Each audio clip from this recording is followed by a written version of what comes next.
কবির মনোযোগ, এবার কথাগুলো দিল দিয়ে শোনেন। কোরআনে কারীমের 5 নম্বর পারা সূরা নিসা আল্লাহ কি বললেন? আল্লাহ রাব্বুল ইজ্জতুল জালাল বললেন, ওয়াশিরুহুন্না বিল মারুফি ফাইন কারিহতুমুহুন্না ফাসা আন তাকরাহু শাইআন ويجعل الله فيه خيرا كثيرا। আল্লাহ রাব্বুল ইজ্জতুল জালাল বলেন, মুসলমানেরা, এই দুনিয়ার জমিনে যারা আমি আল্লাহকে আল্লাহ বলে গ্রহণ করে নিয়েছ, আখিরি জামানার পয়গম্বর সরকারে কায়নাত দু জাহানের সরদার নবী রহমত জনাবে মুহাম্মদ রাসূলুল্লাহ সাল্লাল্লাহু আলাইহি ওয়াসাল্লামকে আখিরি জামানার পয়গম্বর হিসেবে মেনে নিয়েছো। শোনো মুসলমানেরা, তোমরা চাইলে নিজের মতো করে চলতে পারবা না। আল্লাহ রাব্বুল ইজ্জতুল জালাল বললেন, স্ত্রী নির্যাতন করে, স্ত্রী জ্বালাতন করে, স্ত্রী গালি দেয়, স্ত্রী স্বামীকে ঝাড়ু দিয়ে পিঠায়, স্ত্রী স্বামীর সাথে ভালো ব্যবহার করে না, স্ত্রী স্বামীর সাথে অন্যায় আচরণ করে। এতগুলো অন্যায় জানবার পরে আল্লাহ রাব্বুল ইজ্জতুল জালাল বলে দিয়েছেন, তোমরা অপছন্দ করতে যাইও না। তোমরা যে স্ত্রীর অন্যায়ের কারণে, নির্যাতনের কারণে, জ্বালাতনের কারণে, তার খারাপ ব্যবহারের কারণে তোমরা তাকে অপছন্দ করো না, বরং আল্লাহ তাআলা হয়তো কোনো হিকমতে তোমার আমল এবং চরিত্র হেফাজতের জন্য স্ত্রীর ব্যবহার কেমন রূঢ় আর শক্ত করে দিয়েছে। আল্লাহ রাব্বুল ইজ্জতুল জালাল বললেন, তোমরা যদি তাদেরকে অপছন্দ করো, তবে এমন হতে পারে আল্লাহ যাদের মধ্যে প্রচুর কল্যাণ রেখে দিয়েছেন, তোমরা তাদেরকে অপছন্দ করতে শুরু করে দিয়েছ। আল্লাহ রাব্বুল ইজ্জতুল জালাল বলতে চাইলেন, তোমরা যদি তাদেরকে অপছন্দ করো, অর্থ দাঁড়াবে আল্লাহ তাদের মধ্যে অনেক জিনিস রেখে দিয়েছেন, কল্যাণ রেখে দিয়েছেন, আর তোমরা এমন জিনিসকে অপছন্দ করলা যে জিনিসের ভিতরে কল্যাণ রেখে দিয়েছেন কে? আওয়াজ করে বলেন কে? এজন্য স্ত্রী খারাপ ব্যবহার করলেও তাকে অপছন্দ করতে নাই। এক সময় খারাপ ব্যবহার করেছে, আবার আপনার সাথে ভালো ব্যবহার করতেই তো পারে না। এমন স্ত্রী আছে যে জিন্দগিতে কোনোদিন ভালো ব্যবহার করে নাই, আসেনি? আসে কইতেছে, দেখতেছি এমনও আছে, মানে জিন্দগিতে ভালো ব্যবহার করে নাই। এটি নিয়ে চলেন কেমনে? আপনি মনে করবেন আপনার একটা গাড়ি আছে, আপনার একটা গাড়ি, ওই যে কি গাড়ি, একটা গাড়ি কিনছেন আপনি, পুরানা গাড়ি, এটা শুধু নষ্ট হয়ে যায়, তো আপনি এটা ফালাই দিবেন? আপনার শখের গাড়ি থাকলে এটা ফালাই দিবেন? দেখবেন পুরানা গাড়ি মানুষ নাট বল্টু লাগাইয়া এটা ঠিক মতো রাখে, যত্নে রাখে। তো আপনার স্ত্রী যতই খারাপ ব্যবহার করুক, ওটা ফালাই দিবেন কেন? ওটাকে যত্ন করেন, হয়তো রত্ন হয়ে যেতে পারে। ঠিক কিনা বলেন?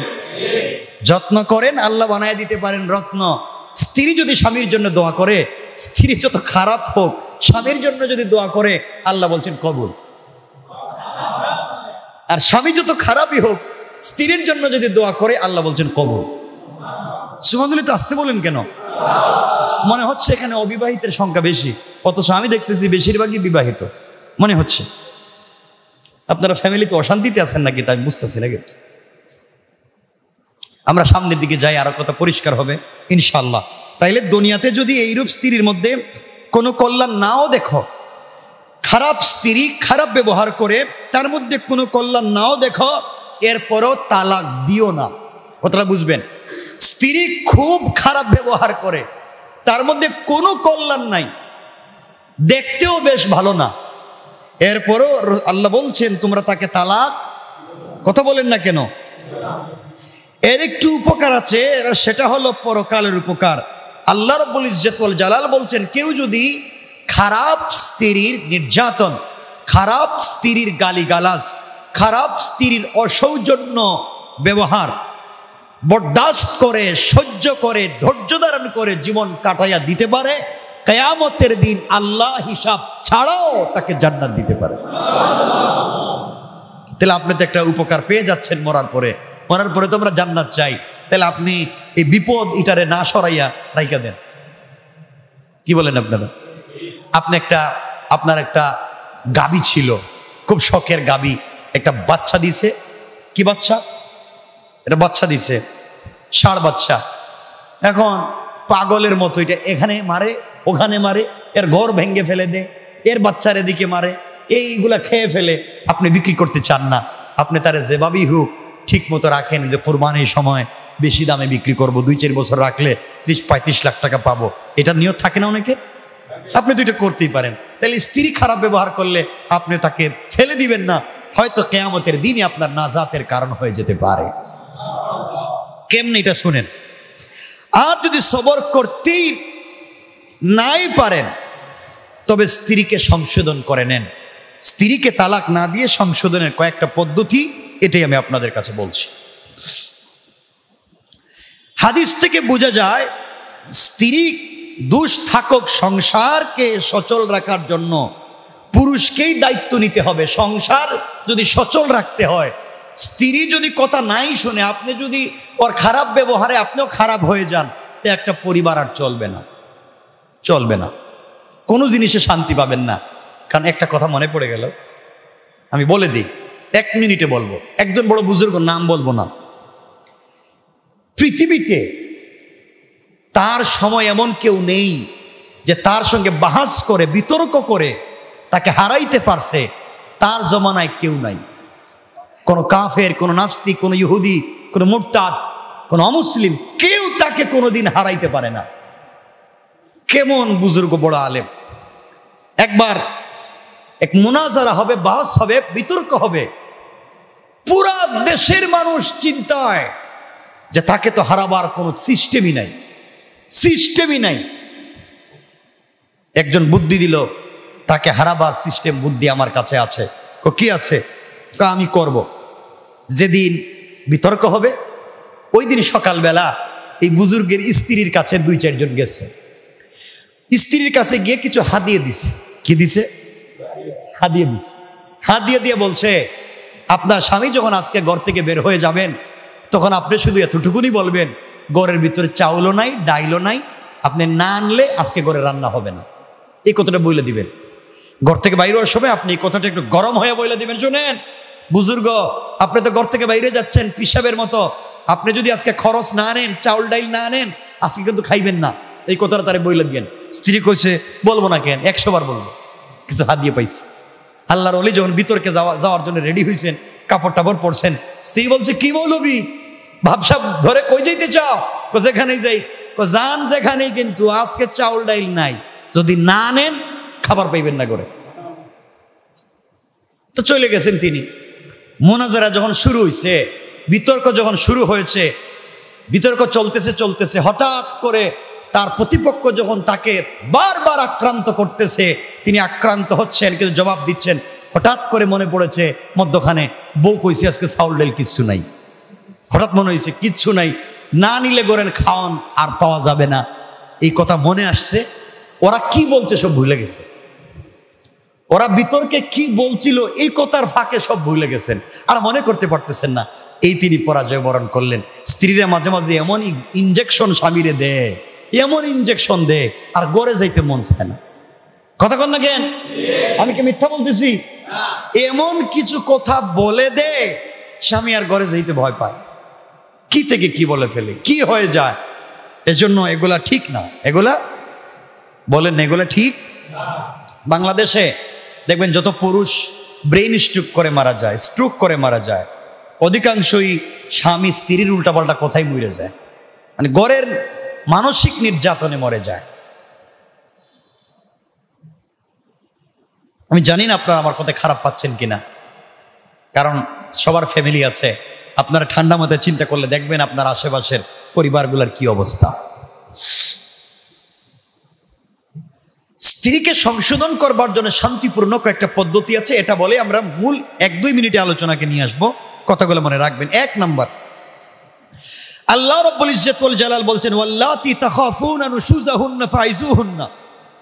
সূরা নিসার 34 নম্বর আয়াতের অংশে আল্লাহ বলছেন, 1 নাম্বার, স্ত্রীকে যদি সংশোধন করতে হয়, অবদ্ধতার আশঙ্কা করো, তাহলে স্ত্রীদেরকে তোমরা বুঝাও। স্ত্রীদেরকে বলেন না, স্ত্রীকে বুঝাও, তাকে উপদেশ দেও, তাকে বুঝাও যে তুমি এটা করতেছো অন্যায়, এইটা করতেছো অন্যায়, এভাবে বুঝাইতে থাকেন। কিছু কিছু স্ত্রী লোক আছে অল্প নসিহত করলেই তারা সংশোধন হয়ে যায়, তাদেরকে বুঝিয়ে শুনিয়ে উপদেশ দিলেই তারা সংশোধন হয়ে যায়। আছে না নাই? আছে না নাই? এজন্য 1 নাম্বার হলো স্ত্রী সংশোধনের পদ্ধতি কি? আর আপনারা প্রথমেই শুরু করেন কোনটা? লাথি দে, থাবড়া দে, ঘর থেকে বাইর করে দে, এই তো শুরু হয়ে গেল মাই। 2 নাম্বার আর 1 নাম্বার আল্লাহ বলেছেন স্ত্রীকে বুঝাও। আর আসলেই নারীরা দুর্বল, তাদেরকে যদি আপনি বুঝাইতে পারেন, ওরা যত রাগই করুক, তাদেরকে যদি ভালো করে বুঝাইতে পারেন, সব আপনারে দিয়ে দিব, ঠিক না? তাদেরকে বুঝাতে হবে। 2 নাম্বার হলো ওয়াহজুরুহুন্না ফিল মাদাজি'i। যদি তাদেরকে বুঝাইয়া কাজ না হয়, স্ত্রীকে অনেক বুঝালেন কিন্তু কাজ হয় না, তাইলে আল্লাহ বলছেন তোমরা তাদের সাথে শয্যা ত্যাগ করো, মানে বিছানা, কথা বলেন না কেন, বিছানা কি করো? আলাদা করো। তাদের সঙ্গে রাত্রি যাপন কইরো না, কারণ তাদের সাথে রাত্রি যাপন না করলে তাদের মানসিকভাবে কষ্ট হবে এবং অনেকটাই শিক্ষা হয়ে যাবে। কিছুদিন এভাবে কাটালে হয়তো তারা সংশোধন হয়ে যেতে পারে, ঠিক না? আর আজকালকে অনেক নারী আছে, তুমি আমার সময় দিচ্ছ না, আমার তো বয়ফ্রেন্ড আছে, ঠিক বললাম না? এটাও আছে। 3 নাম্বার আল্লাহ বলেছেন ওয়াদরিবুহুন্না, যদি তাদেরকে বুঝাইয়াও হলো না, তাদের বিছানা আলাদা করে হলো না, 3 নাম্বার ওয়াদরিবুহুন্না, তাদেরকে তোমরা প্রহার করো। কিছু কিছু স্ত্রীলোক আছে এমন উশৃঙ্খল, এমন অবাধ্য, নসিহত করেও হয় না, তাদেরকে মারধর করেও, তাদেরকে যখন নসিহত করে হয় না তখন তাদেরকে মারধর করতে হয়, মারের ভয় দেখাতে হয়। এখানে মাইর দেওয়ার অনুমতি আল্লাহ রাব্বুল ইজ্জত ওয়াল জালাল দিয়েছেন। তবে এই ধরনের স্বভাবের স্ত্রীদেরকে মারার ব্যাপারেও কিছু বিধিনিষেধ ইসলামে আছে। আল্লাহ রাসূল হাদিসে বলছেন লা তাদরিব যাইনাতাকা যরবাকা আমাতাকা, তোমরা তোমাদের জীবন সঙ্গিনীকে দাসী বাদীর মতো পিটাইও না, তোমরা তোমাদের স্ত্রী কেমন ভাবে পিটাইও না যেন তোমরা দাসী পিটাইতেছ। তো পিটাইলে তো এমনই পিটায়, ঠিক না? পিটাইলে তো এমনই পিটায়। এখানে কেউ আসেননি যে বউরে পিটাইতে পিটাইতে মোটামুটি মেডিকেলের ব্যবস্থা করে দিছে? কেউ আসেননি এখানে? আপনি পিটাইছেন? খাম সারছে, কোন কথা কইলেন? এমন মাইন মারছেন? মারেন কেন? একবারই মারছেন, আর এই কাজ কইরেন না। স্ত্রী আছে তো, এটা নিয়ে একসাথে চলে মাইর দিয়েন না, এটা কি কোন আপনি মেডিকেলের জোকা করে দিচ্ছেন? লা হাওলা ওয়ালা কুওয়াতা ইল্লা বিল্লাহ। এই কাজ আর কইরেন না। আপনারা হাসতেছেন তো, বেচারা তো সব বইলে দিছে, সত্য কথা বইলে দিছে, আর আপনারা পিটাইতে পিটাইতে হেরে প্রস্রাব করান, এরপরে কই না মারছি না, হেরে মিষ্টি খাওয়াইছি। এমন আছে তো, এজন্য এটা করবেন না। এরপরে রাসূল সাল্লাল্লাহু আলাইহি ওয়াসাল্লাম আরো বলেছেন লা তাজলিদ আহাদুকুম ইমরাআতাহু জিলদাল আবদি, তোমাদের কেউ যেন তার স্ত্রীকে কৃতদাসের মতো চাবুক না মারে, অর্থাৎ তার শরীরে যেন দাগ না পড়ে। দেখেন রাসূল তিরমিজির হাদিসে বলছেন ওয়াদরিবুহুন্না দরবান গায়রা মুবরাহিন, তাদেরকে শক্ত মায়ের দিও না, তাদেরকে এমন মায়ের দিও না যে মায়ের কারণে শরীরে দাগ পড়ে যায়। কি বুঝলেন? এমন মায়ের দিও না যে মাইরে শরীরে দাগ পড়ে যায়। আর দাগ পড়লে নারী নির্যাতন মামলা হইব, আপনার সব যাইব। কারণ যে আইন করে রাইখা গেছে, এই আইন বড় মারাত্মক, সব পুরুষের উল্টা। নারী নির্যাতন আইন আছে কিন্তু পুরুষ নির্যাতন নাই। আর পুরুষ নির্যাতন আইন যদি থাকতো মোটামুটি সবে 2 সেটটা করে দিয়াইতো, ঠিক না বলেন? ঠিক কইতেছে, খুব মনোযোগ দিয়া। মানে দেশের যে অবস্থা, পুরুষ নির্যাতন আইন থাকলে মোটামুটি সবাইকে 2 সেটটা দিয়াইতো, হয়ে যাইব। ঠিক আছে। 4র্থ নম্বর পদ্ধতি আল্লাহ রাব্বুল ইজ্জত ওয়াল জালাল কি বলছেন? আল্লাহ রাব্বুল ইজ্জত ওয়াল জালাল বলেন ওয়া ইন খিফতুম শিকাকা বাইনিহিমা ফাবআতু হাকামান মিন আহলিহি ওয়া হাকামান মিন আহলিহা। আল্লাহ রাব্বুল ইজ্জত ওয়াল জালাল বললেন ইউরিদা ইসলাহান ইউওয়াফফিকিল্লাহু বাইনাহুমা ইন্নাল্লাহা কানা আলিমান খবীরা। আল্লাহ রাব্বুল ইজ্জত ওয়াল জালাল বললেন চতুর্থ নম্বর পদ্ধতি হলো তাদের উভয়ের বিরোধের যদি আশঙ্কা করো তোমরা স্বামীর পরিবারের পক্ষ থেকে একজন, স্ত্রীর পরিবারের পক্ষ থেকে একজন সালিশ নিযুক্ত করো, তারা উভয় নিষ্পত্তি যদি করে দেয় আল্লাহ তাদের মধ্যে মীমাংসার অনুকূল ব্যবস্থা করে দিবেন। তারা যদি উভয় পক্ষ নিষ্পত্তি করার জন্যে উভয় পক্ষ সিদ্ধান্ত নেয় যে আমরা মিলে যাব, আল্লাহ রাব্বুল ইজ্জত ওয়াল জালাল বলেন আমি তাদের মধ্যে এমন একটা অবস্থা সৃষ্টি করে দেব তাদের দুজনের ভিতরে, দুনো পরিবারের ভিতরে আমার পক্ষ থেকে মায়া মোহাব্বত ভালোবাসা পয়দা করে দে। এরপর আল্লাহ রাব্বুল ইজ্জত ওয়াল জালাল শেষ শব্দে বললেন ইন্নাল্লাহা কানা আলিমান খাবীরা। আল্লাহ রাব্বুল ইজ্জত ওয়াল জালাল বললেন নিশ্চয় আল্লাহ সব কিছু জানেন এবং সব কিছুর খবর রাখেন। পড়েন সুবহানাল্লাহ। জানেন কে? খবর রাখেন কে? এখানে একটা কথা বলে দেই, ওই যে সালিশ নিযুক্ত করা হইল উভয় পক্ষ থেকে, এরপর আল্লাহ বলছেন সব জানি এবং খবর রাখি। অর্থাৎ যারা মুরব্বী হইছে, সালিশ নিযুক্ত হইছে, দেখবেন হেরা টাকা ছাড়া আর বিচার করে না। আছে না নাই? গ্রামে দেখবেন টাকা না দিলে আর বিচারে যায় না, উভয় পক্ষ টাকা দিলে তারা সালিশে যায়। আল্লাহ বলছেন এই খবরটা আমার জানা আছে। কে বলছেন? সালিশ নিযুক্ত করার পর যদি অনুকূল পরিবেশ সৃষ্টি না হয় তখন তালাক দেওয়া জরুরি হয়ে যায়।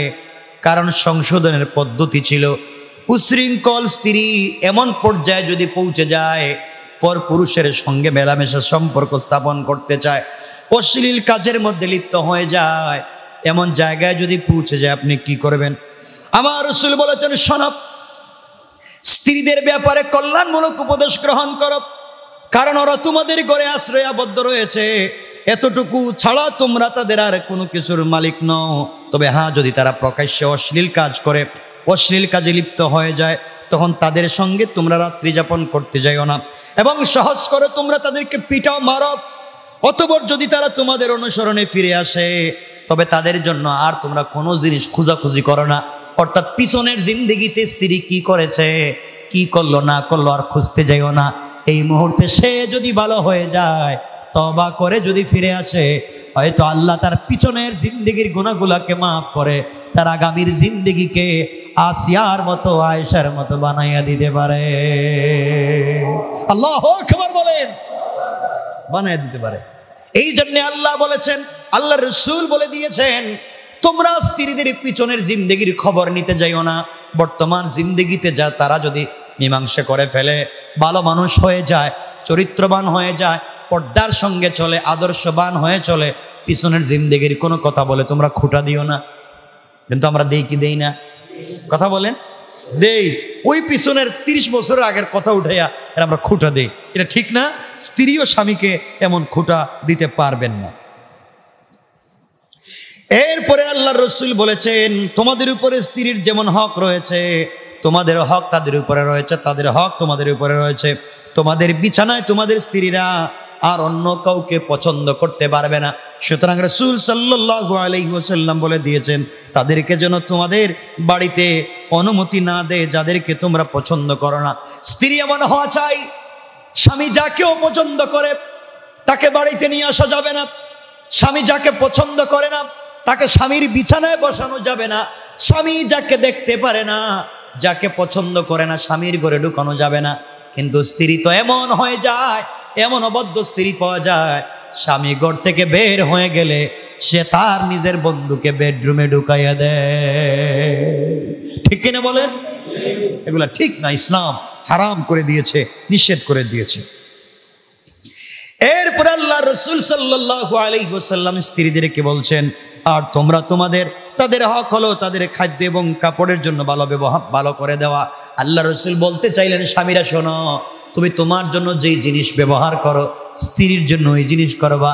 প্রত্যেক দিন বন্ধু বান্ধবদের আড্ডায় গিয়ে ভালো ভালো রেস্টুরেন্টে খাবার খাও, কিন্তু স্ত্রীর জন্য কিছু নিয়ে যাও না, এটা তো অন্যায়। তুমি নিজের জন্য যা পছন্দ করো তোমার স্ত্রীর জন্য তা পছন্দ করো।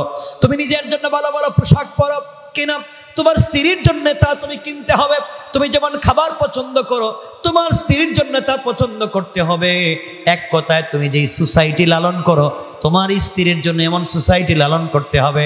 এক কথায় তুমি যেমন করে চলতে চাও তোমার স্ত্রী কেমন করে চালাতে হবে। এক কথায় আল্লাহ বুঝাতে চাইলেন ওখানে উপর তোলা নিচ তোলার কোনো ব্যবহার রাখতে চান না, ছোট লোক বড় লোকের কোনো ব্যবহার রাখতে চান না। আল্লাহ বুঝাতে চাইলেন তুমি নিজের জন্য যা পছন্দ করবে তুমি তোমার স্ত্রীর জন্য তা পছন্দ করবে। কোন সুবহানাল্লাহ।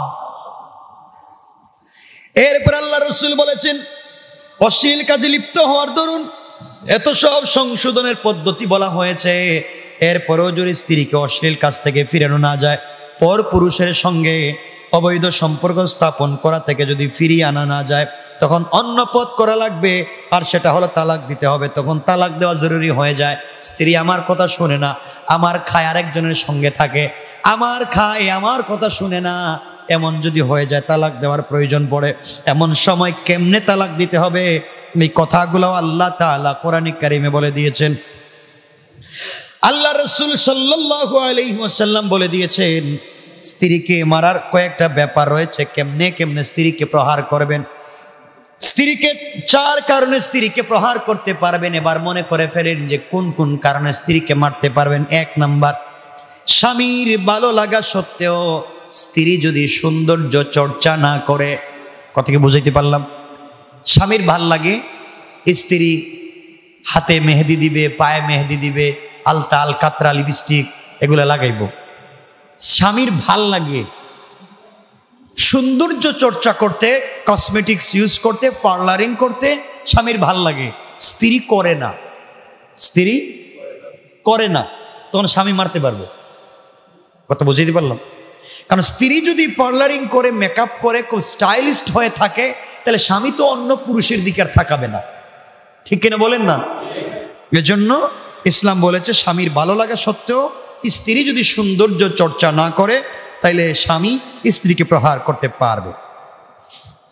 2 নাম্বার, স্বামী যদি তাকে বিছানায় ডাকে আর শরীয়তের কোনো কারণ অর্থাৎ তার মধ্যে যদি মাসিক অথবা কোনো ধরনের রোগাক্রান্ত শরীয়ত যেটা বলেছে এটা না থাকে, সে সুস্থ থাকে এবং পবিত্র থাকে, স্বামী তাকে বিছানায় ডাকবার পরেও যদি সে না যায়, অস্বীকার করে, স্বামীর কথা না শুনে, মারতে পারবে।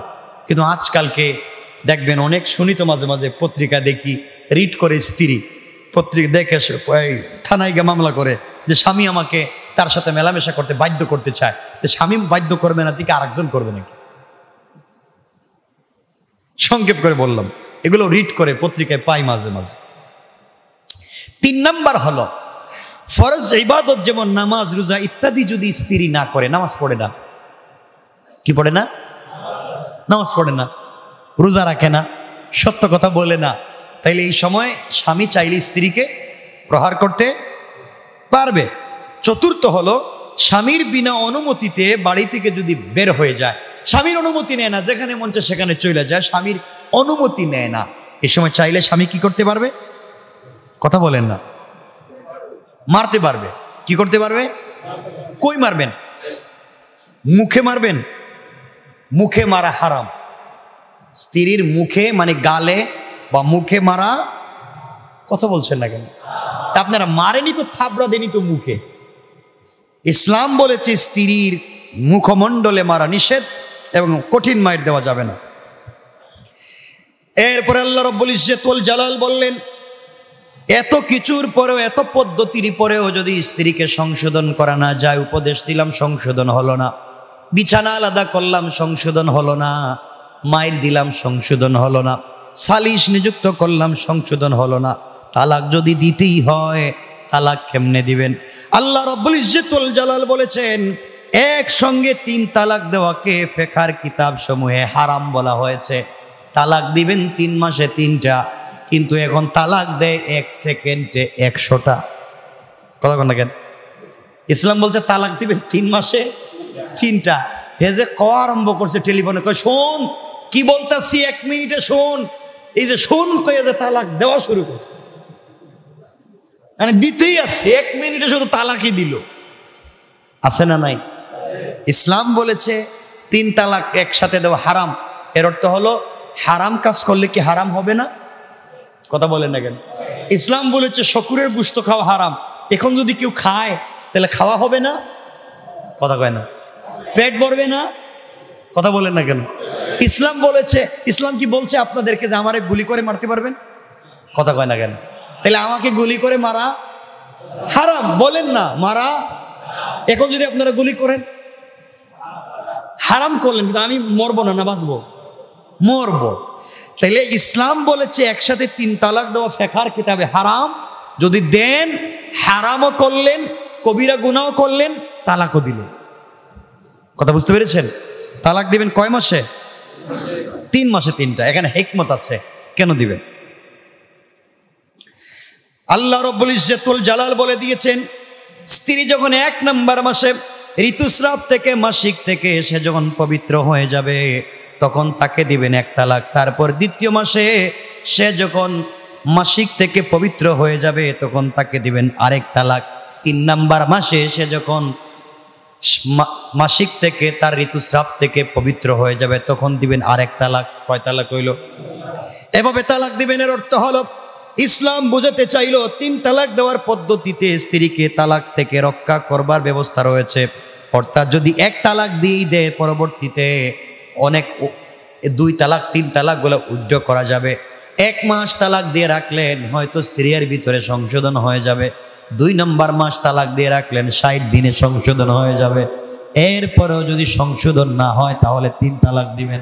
আমার মন বলছে আল্লাহ রাব্বুল ইজ্জতুল জালাল বলেছেন স্ত্রীকে 2য় তালাক দেওয়ার পরে স্ত্রী এমনি এমনি সংশোধনের পথে চলে যাবে, কারণ আমি আল্লাহ এমন ব্যবস্থা করে দেব, তার দিলের ভিতরে এমন মায়া মোহাব্বত তৈরি করে দেব, সে অবশ্যই তালাক না নিয়ে স্বামীর সঙ্গে ঘর সংসার করতে চাইবে। সুবহানাল্লাহ বলেন। কিন্তু আমরা কি করি এখানে? তালাক দিয়ে দেই। তালাক দেওয়ার পরে দেখেন ইসলাম কেন তালাক দিতে নিষেধ দিছে। আপনি যার সঙ্গে দীর্ঘদিন একসাথে কাটাইলেন, থাকলেন, তালাক দেওয়ার পরে কিন্তু ওই খুনসুটিগুলো মনে পড়বে, ভালো ভালো স্মৃতিগুলো আপনার মনে পড়বে। সারা জীবন বুকের ভিতরে একটা ব্যথা নিয়ে কাটাতে হবে। এই স্ত্রী তো আমার সঙ্গে মাঝে মাঝে খারাপ করলেও তো মাঝে মাঝে ভালোও করছিল, সুন্দর আচরণও করছিল, অনেক ভদ্র ব্যবহারও ছিল, তার চেহারার দিকে তাকাইলে মায়াও লাগতো। মানে সব মনে পড়বে বিয়ে তালাকের পরে। কথা বুঝতে পেরেছেন? যেন ইসলাম বলেছে সারা জিন্দেগি এই বুঝা, এই কষ্টের বুঝা বুকের মধ্যে ধারণ না করে তালাক দিও না। 2 নম্বর তালাক দিলে কি হয়? বাচ্চাগুলা মায়ের অধিকার থেকে বঞ্চিত হয়ে যায়। সমাজের ভিতরে বাচ্চাদের আর ন্যূনতম অধিকার থাকে না। মায়ের তালাক হয়ে গেছে, এই বাচ্চাদেরকে কেউ দেখতে পারে না। 3 নম্বর সমস্যা হলো যে স্বামী স্ত্রীকে তালাক দিবে, এই স্বামী আর ফার্স্ট ক্লাস নাগরিক হয়ে সমাজে বসবাস করতে পারে না। ঠিক বললাম না? মানুষের কাছে কেমন লোক তুমি, বাচ্চা রেখে স্ত্রীকে তালাক দিয়েছ। সুতরাং ইসলাম বলেছে তালাক দিও না। এরপরেও যদি তালাক দিতে হয়, আল্লাহ রাসূল সাল্লাল্লাহু আলাইহি ওয়াসাল্লাম বলেছেন, আল্লাহ বুঝাতে চাচ্ছেন আবগাদুল হালাল ইনদাল্লাহি আত-তালাক, আল্লাহর কাছে সবচেয়ে ক্রোধপূর্ণ একবারে নিম্নমানের হালাল একটা কাজ হলো তালাক। আল্লাহর কাছে নিম্নমানের হালাল 2টা। কয়টা? সবাই বলেন না। 2টা। একটা হলো স্ত্রী তালাক দেওয়া, আর একটা হলো ভিক্ষা করা। ভিক্ষা করা যেমন নিম্নমানের হালাল, স্ত্রীকে তালাক দেওয়াও নিম্নমানের হালাল।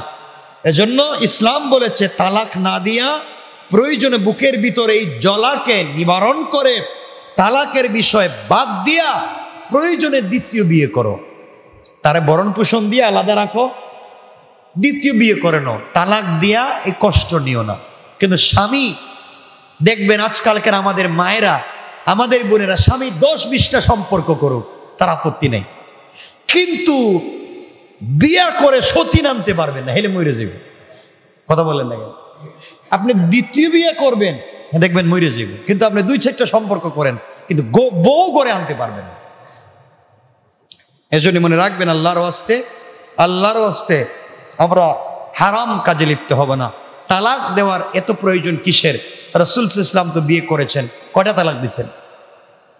কথা বলেন না? দিছেন। আবু বকর, ওমর, ওসমান, আলী, কেউ তো তালাক দিলেন না। তো আপনি আমি এটা করি কেন? স্ত্রী যতই কষ্ট দিক, নির্যাতন করুক, ও আপনার বাচ্চার মা, ও আপনার বাচ্চার।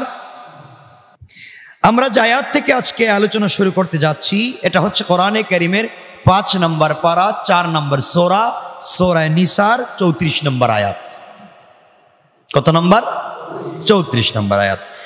আল্লাহ পাক রব্বুল ইজ্জতুল জালাল এই আয়াতের মৌলিক অর্থ হচ্ছে আর রিজালু কাওয়ামুনা আলা নিসা, পুরুষেরা নারীদের উপরে কর্তৃত্বশীল। আবারও বলছি, আর রিজালু কাওয়ামুনা আলা নিসা, পুরুষেরা নারীদের উপরে কর্তৃত্বশীল। অধিকারী নারীদের উপরে কার?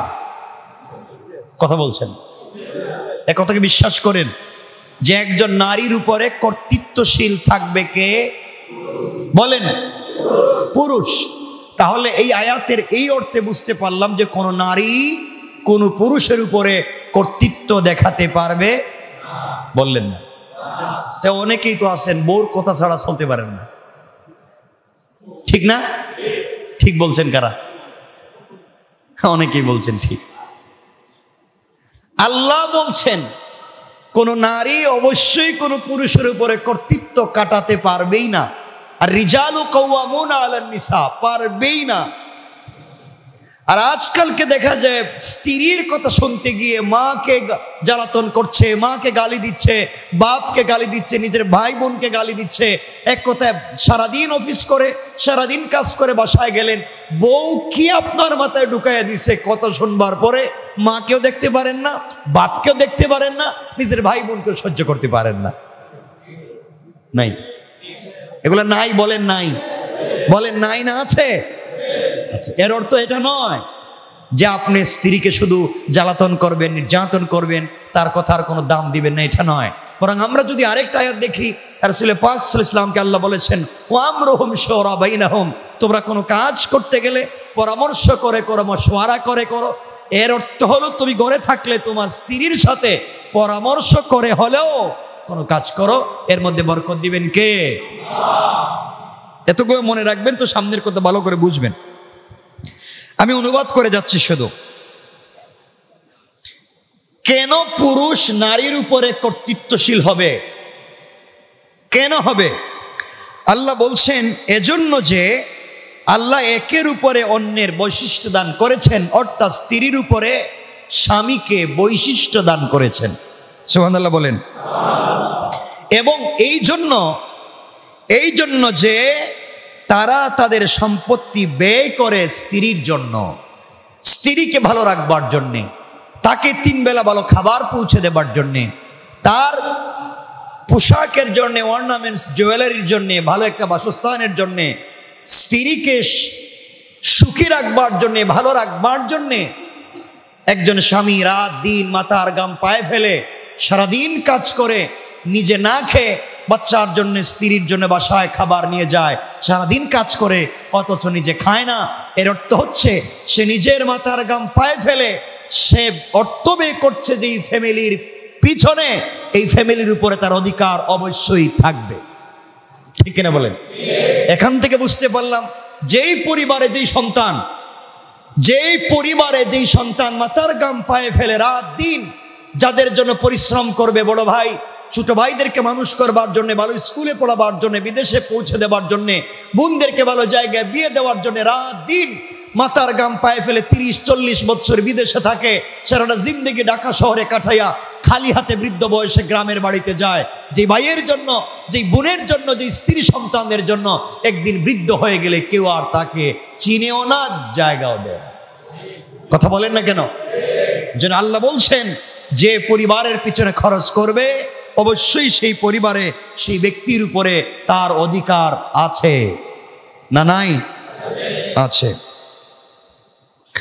এখন অর্থ দাঁড়ালো তাইলে স্ত্রী আনুগত্যশীল হবে স্বামীর, না স্বামী আনুগত্য করবে স্ত্রীর? বললেন না? স্ত্রী আনুগত্য করবে স্বামীর, না স্বামী করবে স্ত্রীর? স্ত্রী আনুগত্য করবে স্বামীর। কিন্তু আমাদের সোসাইটিতে উল্টা, স্ত্রী বাজার করে ব্যাগ হাতে নিয়ে, আর স্বামী পিছনে বসে বসে বাচ্চা একটা কুলে নিয়ে করতেছে। দেখবেন দেখবেন মার্কেটে গেলে আপনি পাইবেন এটা, যে বেচারা বাচ্চা একটা কুলে নিয়ে পিছনে ঘুরতেছে, যে রিক্সা ভাড়া দিবে এই টাকাটাও নেই, এটাও স্ত্রীর এই ব্যাগের ভিতরে আছে। ঠিক না?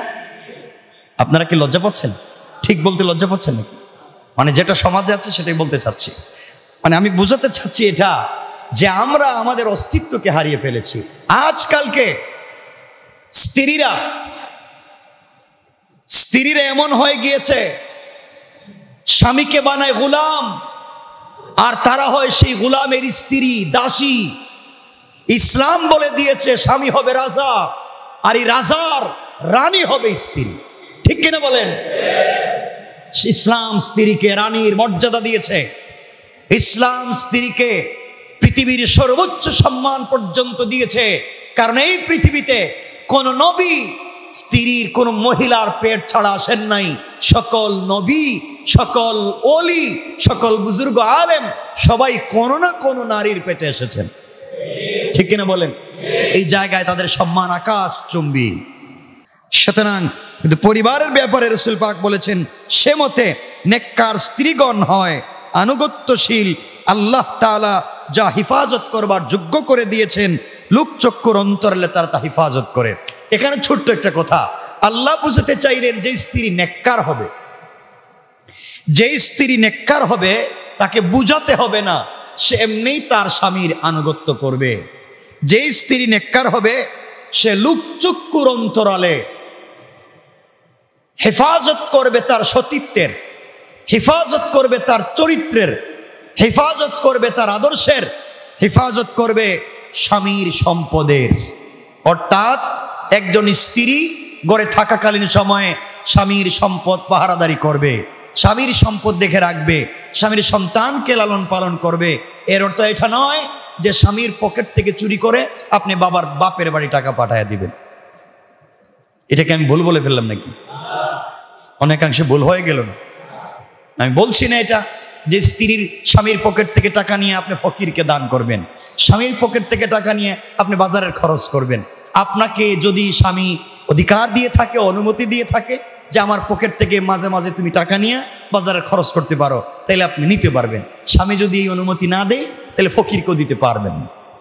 কথা কি বোঝাতে পারলাম? কিন্তু আজকালকে আমি আমার মায়েদেরকে, বোনদেরকে আমি ছোট করছি না, আজকালকে অনেক মায়েরা আছেন, আমার অনেক বোনেরা আছে, স্বামীর বিদেশের টাকা, স্বামীর পকেটের টাকা নিজের বাপের বাড়ি জমাইয়া এরপরে অন্যের নামে আবার সাপ্লাই করে নিয়ে আসে। কথা বলেন না কেন? স্বামীর টাকা কলে কৌশলে যেভাবেই হোক বাপের বাড়ি পাঠাইলো, এরপরে কিছুদিন পরে স্বামী বললো আমার তো কিছু টাকার দরকার, স্ত্রী বলছে আমার ভাইয়ের কাছ থেকে কিছু টাকা ঋণ আনিয়ে দিব, অথবা মার কাছ থেকে আইনা দিব, তো সে মারও না ভাইয়েরও না, এটা স্বামীর। কথা বলেন নাকি? এগুলো আছে না নাই? গ্রামে গেলে দেখবেন অনেক স্ত্রী আছে স্বামীর পকেট থেকে টাকা নিয়ে মা বাবার বাড়িতে পাঠিয়ে দিয়েছে, কিছুদিন পরে বলতেছে আমার আম্মা বলছে আমার ছেলেটা একটা গরু কিনে দিব। স্বামী বেচারা তো মহাখুশি, একটা গরু দিতেছে শাশুড়ি, আসলে শাশুড়ি গরু দিতেছে না, তার টাকারে গরু বানাই আনতেছে। কথা বলেন না কেন? তার টাকা আগে ওখানে গেছে টাকা হইয়া, আর আসতেছে গরু হইয়া। এগুলা আপনারা যে বলবেন আমি কি সব জায়গায় ভুল বলে ফেলতেছি? অধিকাংশ জায়গায় ভুল বলতেছি? আমি তো এই সমাজের কোনো না কোনোভাবেই সমাজেরই কেউ, এজন্য সমাজ সম্পর্কে মোটামুটি ধারণা নিয়ে আমাদেরকে চলতে হবে। এর অর্থ এটা নয় যে সব খারাপ না। অনেক মহিলা এমনও আছেন যে একজন স্ত্রী চাইলে তার খারাপ স্বামীকে ভালো বানাতে পারে, আর একজন স্ত্রী চাইলে তার ভালো স্বামীকে খারাপ বানাতে পারে, খারাপকে ভালো বানাতে পারে। ঠিক কিনা বলেন? স্ত্রী পারে, একজন স্ত্রী পারে তা করতে। এর জন্য আল্লাহ বলেছেন একজন নেককার স্ত্রী সে অবশ্যই স্বামীর আনুগত্যশীল হবে এবং হেফাজতযোগ্য করে দিয়েছেন যে জিনিসগুলোকে, সে লোকচক্ষুর অন্তরালে তার বডিকে হেফাজত করবে, তার সম্পদকে হেফাজত করবে। আর যাদের মধ্যে অবাধ্যতার আশঙ্কা করো, যে স্ত্রীদের মধ্যে অবাধ্যতার আশঙ্কা করো, কথাগুলো মনে রাখবেন, যেই স্ত্রীদের মধ্যে কিসের আশঙ্কা? কথা বলছেন না কেন? অবাধ্যতা বুঝেননি? কথা কয় না, কথা শুনে না, কথা শুনে না। মানে দেখবেন দুলাভাইয়ের বাড়িতে যাওয়ার দিনে ভালো ভালো জামা কাপড় পরে, আর আপনার সামনে ছেঁড়া দুর্গন্ধ যেটা পরে ওয়াশরুম পরিষ্কার করছে, রান্নাবাড়ি করছে, ধোঁয়া লেগে রইছে, একবারে ঘাম লেগে রইছে, এটা পরে আপনার পাশে বস্তার মতো শুয়ে রইছে, আপনার কথা শুনলো না। এখন কি আপনি তালাক দিয়ে দিবেন? কথা বলো, কি করবেন বলেন কিছু? হ্যাঁ, কিছু বললেন না, কিছু একটা তো করা লাগবে। কি করবেন এটাও আপনাকে বলে দেওয়া হয় নাই, ইসলাম বলে দিয়েছে কি কি করা লাগবে। এটা শুনেন আজকে। আল্লাহ বলেছেন যাদের মধ্যে অবাধ্যতার আশঙ্কা করো, যেই স্ত্রীদের মধ্যে অবাধ্যতার আশঙ্কা করো, অবাধ্যতার অনেকগুলা সিস্টেম আছে। আমি হালকা করে বলি, আপনি সারাদিন বাহির থেকে গেলেন কাজ করে, অফিস করে, স্ত্রী দেখবেন দরজার গেট খুলেই মানে একবারে বোমারক বিমানের মতো বাইরিস, মানে ব্যাপার কি, ঘরে কি করছে, কি হইল, তোমার বাপ কি বলছে, মা কি বলছে, তোমার বোন কি বলছে, তোমার ভাই কি বলছে, আমি আর থাকবো না, সব ভেঙে ফেলে দিলাম, এই মুহূর্তে চলে গেলাম। বেচারা সারাদিন কাজ করে আসছে, আর এই মুহূর্তে স্ত্রীর এই কথাগুলো শুনবার পরে আপনারাই বলেন মাথা কি ঠান্ডা হয়েছে না আর বেশি গরম হয়েছে? গরম হয়েছে। সুতরাং এই মুহূর্তে যদি স্বামী স্ত্রীকে রাগের মাথায় তালাক দিয়ে দেয়, তাহলে তালাক হবে না। কথা বলে, তালাক দিলে হবে? হবে না। কেন হবে না? যারা কইছেন হবে না, কেন হবে? আপনাদের জানা মতে ঢাকা শহরে আপনারা কি শুনছেন কেউ তার স্ত্রীকে তালাক দেবার জন্যে সেন্টার ভাড়া করে বলছে আমি আগামী মাসের অমুক তারিখে সেন্টার ভাড়া করে আপনাদেরকে খাওয়াইয়া বউরে হাসি মুখে তালাক দিব? এই ঘটনা আপনাদের শোনা আছে কোনোদিন? আমার জিন্দেগিতে শুনি নাই। তাহলে বোঝা গেলে কেউ হাসি মুখে মিষ্টি খাওয়াইয়া কাউরে তালাক দেয় না, তালাক দিতে গেলে এই রাগ গুসার ভিতরেই তালাক হয়। কথা বুঝতে পেরেছেন? সুতরাং কেউ যদি আমাদের কাছে এসে বলে হুজুর তালাক দেওয়ার সময় মাথা ঠিক ছিল না, মাথা খুব গরম ছিল বলে এই জন্যই তালাক হয়েছে, ঠান্ডা থাকলে তালাক হইতো না। কথা বুঝতে পেরেছে? এই জন্য রাগ করে দেন আর গুসা করে দেন আর যাই করে দেন, তালাক দিলে তালাক বলেন তালাক হবে। এখন এখানে কি কেউ আছেন রাগ করে বউরে 3 তালাক দিছেন? নাই। কি ওলিয়া উলিয়ারে নিয়ে বসছে এখানে, সব আল্লাহর ওলি, কত ভালো মানুষেরা, কেউ এই কাজ করে নাই।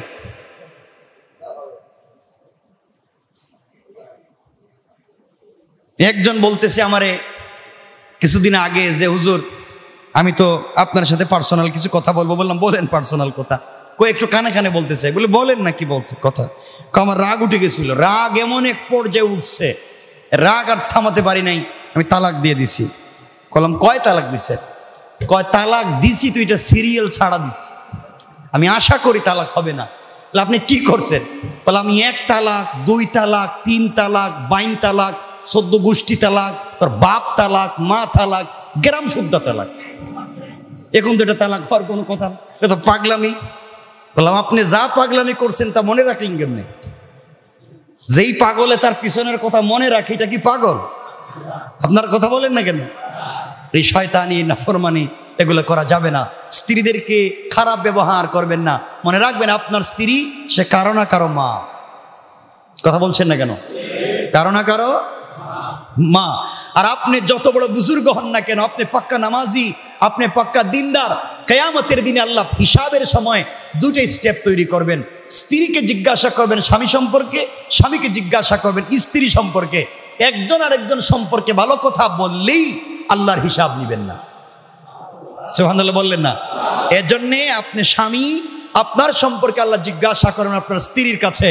আপনার স্ত্রী যদি বলে না আমার স্বামী বল্টু মিয়া ভালো ছিল, তাহলে ভালো ছিল।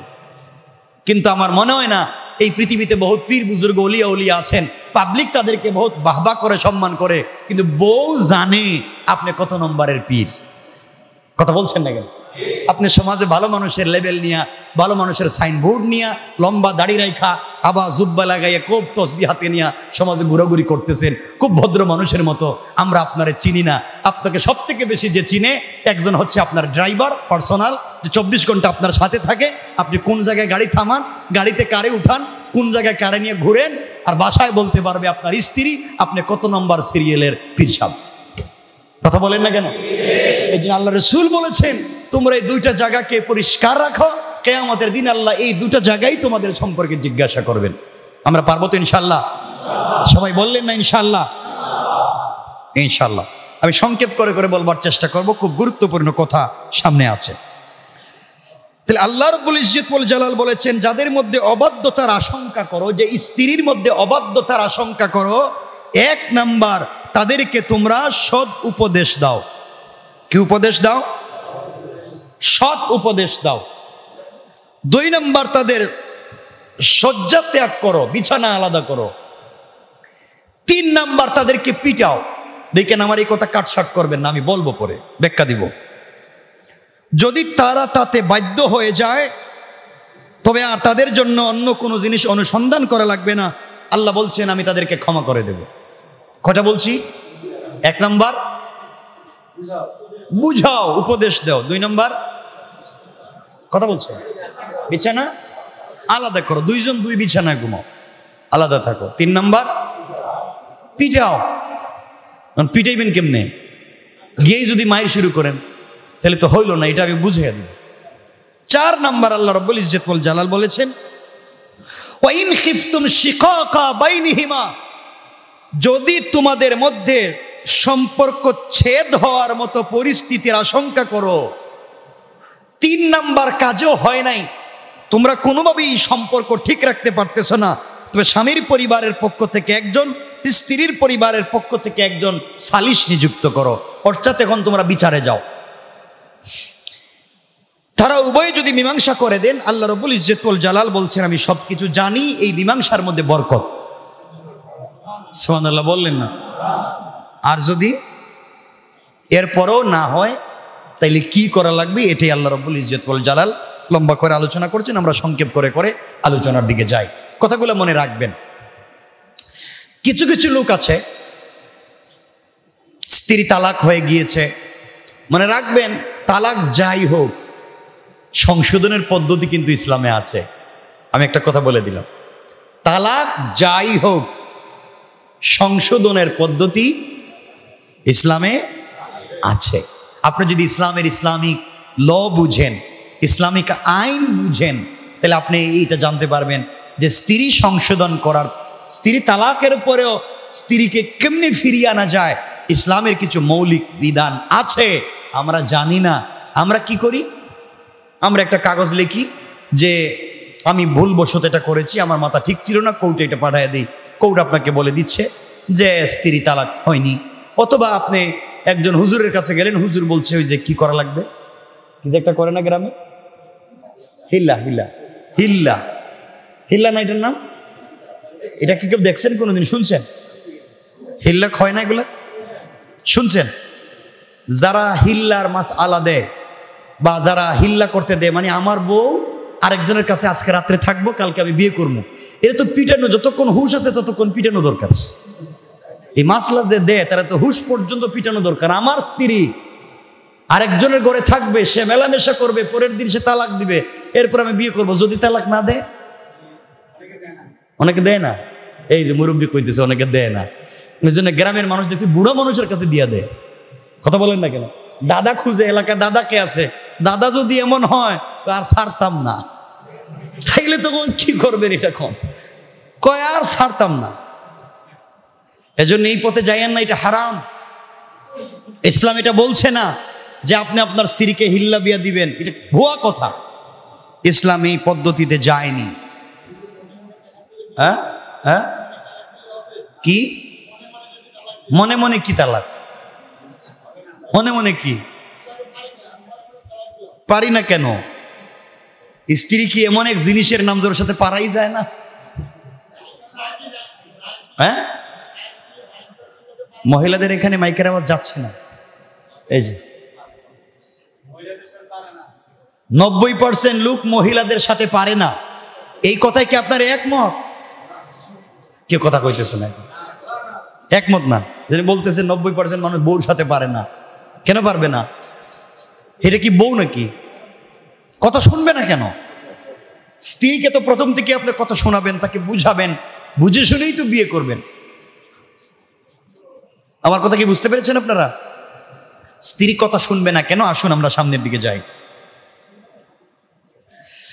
আমার গভীর মনোযোগ, এবার কথাগুলো দিল দিয়ে শোনেন। কোরআনে কারীমের 5 নম্বর পারা সূরা নিসা আল্লাহ কি বললেন?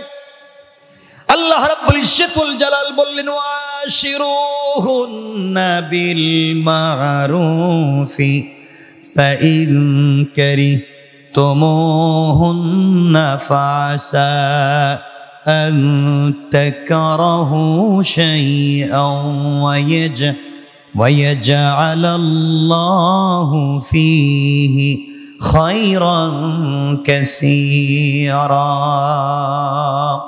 আল্লাহ রাব্বুল ইজ্জতুল জালাল বলেন মুসলমানেরা, এই দুনিয়ার জমিনে যারা আমি আল্লাহকে আল্লাহ বলে গ্রহণ করে নিয়েছ, আখেরি জামানের পয়গম্বর সরকারে কায়নাত দু জাহানের সরদার নবী রহমত জনাবে মুহাম্মদ রাসূলুল্লাহ সাল্লাল্লাহু আলাইহি ওয়াসাল্লামকে আখেরি জামানের পয়গম্বর হিসেবে মেনে নিয়েছো। শোনো মুসলমানেরা, তোমরা চাইলে নিজের মতো করে চলতে পারবা না।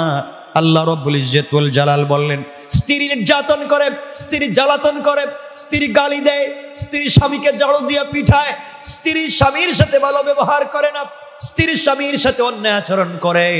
এতগুলো অন্যায় জানবার পরে আল্লাহ রাব্বুল ইজ্জতুল জালাল বলে দিয়েছেন, তোমরা অপছন্দ করতে যাইও না। তোমরা যে স্ত্রীর অন্যায়ের কারণে, নির্যাতনের কারণে, জ্বালাতনের কারণে, তার খারাপ ব্যবহারের কারণে তোমরা তাকে অপছন্দ করো না, বরং আল্লাহ তাআলা হয়তো কোনো হিকমতে তোমার আমল এবং চরিত্র হেফাজতের জন্য স্ত্রীর ব্যবহার কেমন রূঢ় আর শক্ত করে দিয়েছে। আল্লাহ রাব্বুল ইজ্জতুল জালাল বললেন, তোমরা যদি তাদেরকে অপছন্দ করো, তবে এমন হতে পারে আল্লাহ যাদের মধ্যে প্রচুর কল্যাণ রেখে দিয়েছেন, তোমরা তাদেরকে অপছন্দ করতে শুরু করে দিয়েছো। আল্লাহ রাব্বুল ইজ্জতুল জালাল বলতে চাইলেন, তোমরা যদি তাদেরকে অপছন্দ করো, অর্থ দাঁড়াবে আল্লাহ তাদের মধ্যে অনেক জিনিস রেখে দিয়েছেন, কল্যাণ রেখে দিয়েছেন, আর তোমরা এমন জিনিসকে অপছন্দ করলা যে জিনিসের ভিতরে কল্যাণ রেখে দিয়েছেন কে? আওয়াজ করে বলেন কে? এজন্য স্ত্রী খারাপ ব্যবহার করলেও তাকে অপছন্দ করতে নাই। এক সময় খারাপ ব্যবহার করেছে, আবার আপনার সাথে ভালো ব্যবহার করতেই তো পারে না। এমন স্ত্রী আছে যে জিন্দগিতে কোনোদিন ভালো ব্যবহার করে নাই, আসেনি? আসে কইতেছে, দেখতেছি এমনও আছে, মানে জিন্দগিতে ভালো ব্যবহার করে নাই। এড়ে নিয়ে চলেন কেমনে? আপনি মনে করবেন আপনার একটা গাড়ি আছে, আপনার একটা গাড়ি, ওই যে কি গাড়ি, একটা গাড়ি কিনছেন আপনি, পুরানা গাড়ি, এটা শুধু নষ্ট হয়ে যায়, তো আপনি এটা ফালাই দিবেন? আপনার শখের গাড়ি থাকলে এটা ফালাই দিবেন? দেখবেন পুরানা গাড়ি মানুষ নাট বল্টু লাগাইয়া এটা ঠিক মতো রাখে, যত্নে রাখে। তো আপনার স্ত্রী যতই খারাপ ব্যবহার করুক, ওটা ফালাই দিবেন কেন? ওটাকে যত্ন করেন, হয়তো রত্ন হয়ে যেতে পারে। ঠিক কিনা বলেন? যত্ন করেন, আল্লাহ বানায় দিতে পারেন রত্ন। স্ত্রী যদি স্বামীর জন্য দোয়া করে, স্ত্রী যত খারাপ হোক, স্বামীর জন্য যদি দোয়া করে, আল্লাহ বলছেন কবুল। আর স্বামী যত খারাপই হোক, স্ত্রীর জন্য যদি দোয়া করে, আল্লাহ বলছেন কবুল। সুবহানাল্লাহ। তো আসতে বলেন কেন? মনে হচ্ছে এখানে অবিবাহিতের সংখ্যা বেশি, অথচ আমি দেখতেছি বেশিরভাগই বিবাহিত মনে হচ্ছে। আপনারা ফ্যামিলিতে অশান্তিতে আছেন নাকি তাই বুঝতেছি না। আমরা সামনের দিকে যাই, আরো কথা পরিষ্কার হবে ইনশাআল্লাহ। তাইলে দুনিয়াতে যদি এইরূপ স্ত্রীর মধ্যে কোনো কল্যাণ নাও দেখো, খারাপ স্ত্রী খারাপ ব্যবহার করে, তার মধ্যে কোনো কল্যাণ নাও দেখো, এরপরও তালাক দিও না। কথাটা বুঝবেন? স্ত্রী খুব খারাপ ব্যবহার করে, তার মধ্যে কোনো কল্যাণ নাই, দেখতেও বেশ ভালো না, এরপরও আল্লাহ বলছেন তোমরা তাকে তালাক। কথা বলেন না কেন? এর একটু উপকার আছে, সেটা হলো পরকালের উপকার। আল্লাহ রাব্বুল ইজ্জতুল জালাল বলছেন, কেউ যদি খারাপ স্ত্রীর নির্যাতন, খারাপ স্ত্রীর গালিগালাজ, খারাপ স্ত্রীর অসৌজন্য ব্যবহার বরদাস্ত করে, সহ্য করে, ধৈর্য ধারণ করে জীবন কাটাইয়া দিতে পারে, কিয়ামতের দিন আল্লাহ হিসাব ছাড়াও তাকে জান্নাত দিতে পারে। তাহলে আপনি তো একটা উপকার পেয়ে যাচ্ছেন মরার পরে। মরার পরে তো আমরা জান্নাত চাই, তাহলে আপনি এই বিপদ ইটারে না সরাইয়া রাইখা দেন। কি বলেন আপনারা? আপনার একটা গাবি ছিল, খুব শখের গাবি, একটা বাচ্চা দিছে। কি বাচ্চা? এটা বাচ্চা দিছে, ষাঁড় বাচ্চা। এখন পাগলের মতো এটা এখানে মারে, ওখানে মারে, এর ঘর ভেঙে ফেলে দেয়, এর বাচ্চার এদিকে মারে, এইগুলা খেয়ে ফেলে। আপনি বিক্রি করতে চান না, আপনি তারা যেভাবেই হোক ঠিক মতো রাখেন যে কোরবানির সময় বেশি দামে বিক্রি করব, 2-4 বছর রাখলে 30-35 লাখ টাকা পাবো, এটা নিয়ত থাকে না অনেকে? আপনি তো এটা করতেই পারেন। তাহলে স্ত্রী খারাপ ব্যবহার করলে আপনি তাকে ফেলে দিবেন না, হয়তো কিয়ামতের দিনে আপনার নাজাতের কারণ হয়ে যেতে পারে। কেমনে এটা শুনেন। আর যদি সবর করতেই নাই পারেন তবে স্ত্রীকে সংশোধন করে নেন। স্ত্রীকে তালাক না দিয়ে সংশোধনের কয়েকটা পদ্ধতি, এটাই আমি আপনাদের কাছে বলছি। হাদিস থেকে বোঝা যায় স্ত্রী দুষ থাকুক, সংসারকে সচল রাখার জন্য পুরুষকেই দায়িত্ব নিতে হবে। সংসার যদি সচল রাখতে হয়, স্ত্রী যদি কথা নাই শুনে, আপনি যদি ওর খারাপ ব্যবহারে আপনিও খারাপ হয়ে যান, তো একটা পরিবার আর চলবে না, চলবে না, কোনো জিনিসে শান্তি পাবেন না।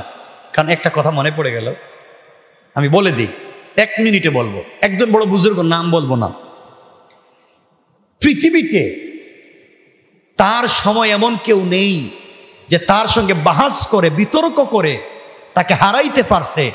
তার জমানায় কেউ নাই, কোনো কাফের, কোনো নাস্তিক, কোনো ইহুদি, কোনো মুরতাদ, কোনো অমুসলিম, কেউ তাকে কোনোদিন হারাইতে পারে না। কেমন বুজুর্গ, বড় আলেম। একবার এক মুনাজারা হবে, বাহাস হবে, বিতর্ক হবে, পুরা দেশের মানুষ চিন্তায় যে তাকে তো হারাবার কোনো সিস্টেমই নাই, সিস্টেমই নাই। একজন বুদ্ধি দিল, তাকে হারাবার সিস্টেম, বুদ্ধি আমার কাছে আছে। কি আছে? আমি করব। যেদিন বিতর্ক হবে ওই দিন সকালবেলা এই বুজুর্গের স্ত্রীর কাছে 2-4 জন গেছে। স্ত্রীর কাছে গিয়ে কিছু হাদিয়ে দিছে। কি দিছে? হাদিয়ে দিছে। হাদিয়ে দিয়ে বলছে, আপনার স্বামী যখন আজকে ঘর থেকে বের হয়ে যাবেন, তখন আপনি শুধু এতটুকুনি বলবেন, ঘরের ভিতরে চাউলও নাই, ডাইলও নাই, আপনি না আনলে আজকে ঘরে রান্না হবে না। এই কথাটা বলে দিবেন। ঘর থেকে বাইরে হওয়ার সময় আপনি এই কথাটা একটু গরম হয়ে বলে দিবেন, শুনেন বুজুর্গ, আপনি তো ঘর থেকে বাইরে যাচ্ছেন পিসাবের মতো, আপনি যদি আজকে খরচ না আনেন, চাউল ডাইল না আনেন, আজকে কিন্তু খাইবেন না। এই কথাটা তারা বলে দিয়েন। স্ত্রী কইছে, বলবো না কেন, 100 বার বলবো। কিছু হাদিয়ে পাইছে। আল্লাহর ওলি যখন বিতর্কে যাওয়ার জন্য রেডি হয়েছেন, কাপড় টাপড় পরছেন, স্ত্রী বলছে, কি মৌলবি, ভাবসাব ধরে কই যাইতে চাও? যেখানেই যাই। যান যেখানেই, কিন্তু আজকে চাউল ডাইল নাই, যদি না নেন খাবার পাইবেন না করে। তো চলে গেছেন তিনি। মুনাজারা যখন শুরু হয়েছে, বিতর্ক যখন শুরু হয়েছে, বিতর্ক চলতেছে চলতেছে, হঠাৎ করে তার প্রতিপক্ষ যখন তাকে বারবার আক্রান্ত করতেছে, তিনি আক্রান্ত হচ্ছেন কিন্তু জবাব দিচ্ছেন, হঠাৎ করে মনে পড়েছে মধ্যখানে বউ কইছে আজকে চাউল ডাইল কিচ্ছু নাই। হঠাৎ মনে হয়েছে কিচ্ছু নাই, না নিলে গরেন খাওয়ান আর পাওয়া যাবে না। এই কথা মনে আসছে। ওরা কি বলছে সব ভুলে গেছে। ওরা বিতর্কে কি বলছিল এই কথার ফাঁকে সব ভুলে গেছেন, আর মনে করতে পারতেছেন না। এই তিনি পরাজয় বরণ করলেন। স্ত্রীরা মাঝে মাঝে এমন ইনজেকশন স্বামীরে দেয়, এমন ইনজেকশন দেয়, আর গড়ে যাইতে মন চায় না। কথা কন না কেন? আমি কি মিথ্যা বলতেছি? এমন কিছু কথা বলে দে, স্বামী আর ঘরে যাইতে ভয় পায়। কি থেকে কি বলে ফেলে, কি হয়ে যায়। এজন্য এগুলা ঠিক না। এগুলা বলেন, এগুলা ঠিক। বাংলাদেশে দেখবেন যত পুরুষ ব্রেইন স্ট্রোক করে মারা যায়, স্ট্রোক করে মারা যায়, অধিকাংশই স্বামী স্ত্রীর উল্টাপাল্টা কথাই মরে যায়, মানে ঘরের মানসিক নির্যাতনে মরে যায়। আমি জানি না আপনারা আমার কথা খারাপ পাচ্ছেন কিনা, কারণ সবার ফ্যামিলি আছে। আপনারা ঠান্ডা মাথায় চিন্তা করলে দেখবেন আপনার আশেপাশের পরিবারগুলোর কি অবস্থা। স্ত্রীকে সংশোধন করবার জন্য শান্তিপূর্ণ কয়েকটা পদ্ধতি আছে, এটা বলে আমরা মূল 1-2 মিনিটে আলোচনাকে নিয়ে আসবো। কথাগুলো মনে রাখবেন। 1 নাম্বার, আল্লাহ রাব্বুল ইজ্জত ওয়াল জালাল বলছেন, ওয়াল্লাতি তাখাফুনা নুশুজাহুন্না ফাইজুহুন্না। সূরা নিসার 34 নম্বর আয়াতের অংশে আল্লাহ বলছেন, 1 নাম্বার, স্ত্রীকে যদি সংশোধন করতে হয়, অবদ্ধতার আশঙ্কা করো, তাহলে স্ত্রীদেরকে তোমরা বুঝাও। স্ত্রীদেরকে বলেন না, স্ত্রীকে বুঝাও, তাকে উপদেশ দেও, তাকে বুঝাও যে তুমি এটা করতেছো অন্যায়, এইটা করতেছো অন্যায়, এভাবে বুঝাইতে থাকেন। কিছু কিছু স্ত্রী লোক আছে, অল্প নসিহত করলেই তারা সংশোধন হয়ে যায়, তাদেরকে বুঝিয়ে শুনিয়ে উপদেশ দিলেই তারা সংশোধন হয়ে যায়। আছে না নাই? আছে না নাই? এজন্য 1 নাম্বার হলো স্ত্রী সংশোধনের পদ্ধতি কি? আর আপনারা প্রথমেই শুরু করেন কোনটা? লাথি লাথি দে, থাবড়া দে, ঘর থেকে বাইর করে দে, এই তো শুরু হয়ে গেল মাই। 2 নম্বর আর 1 নম্বর আল্লাহ বলেছেন স্ত্রীকে বুঝাও।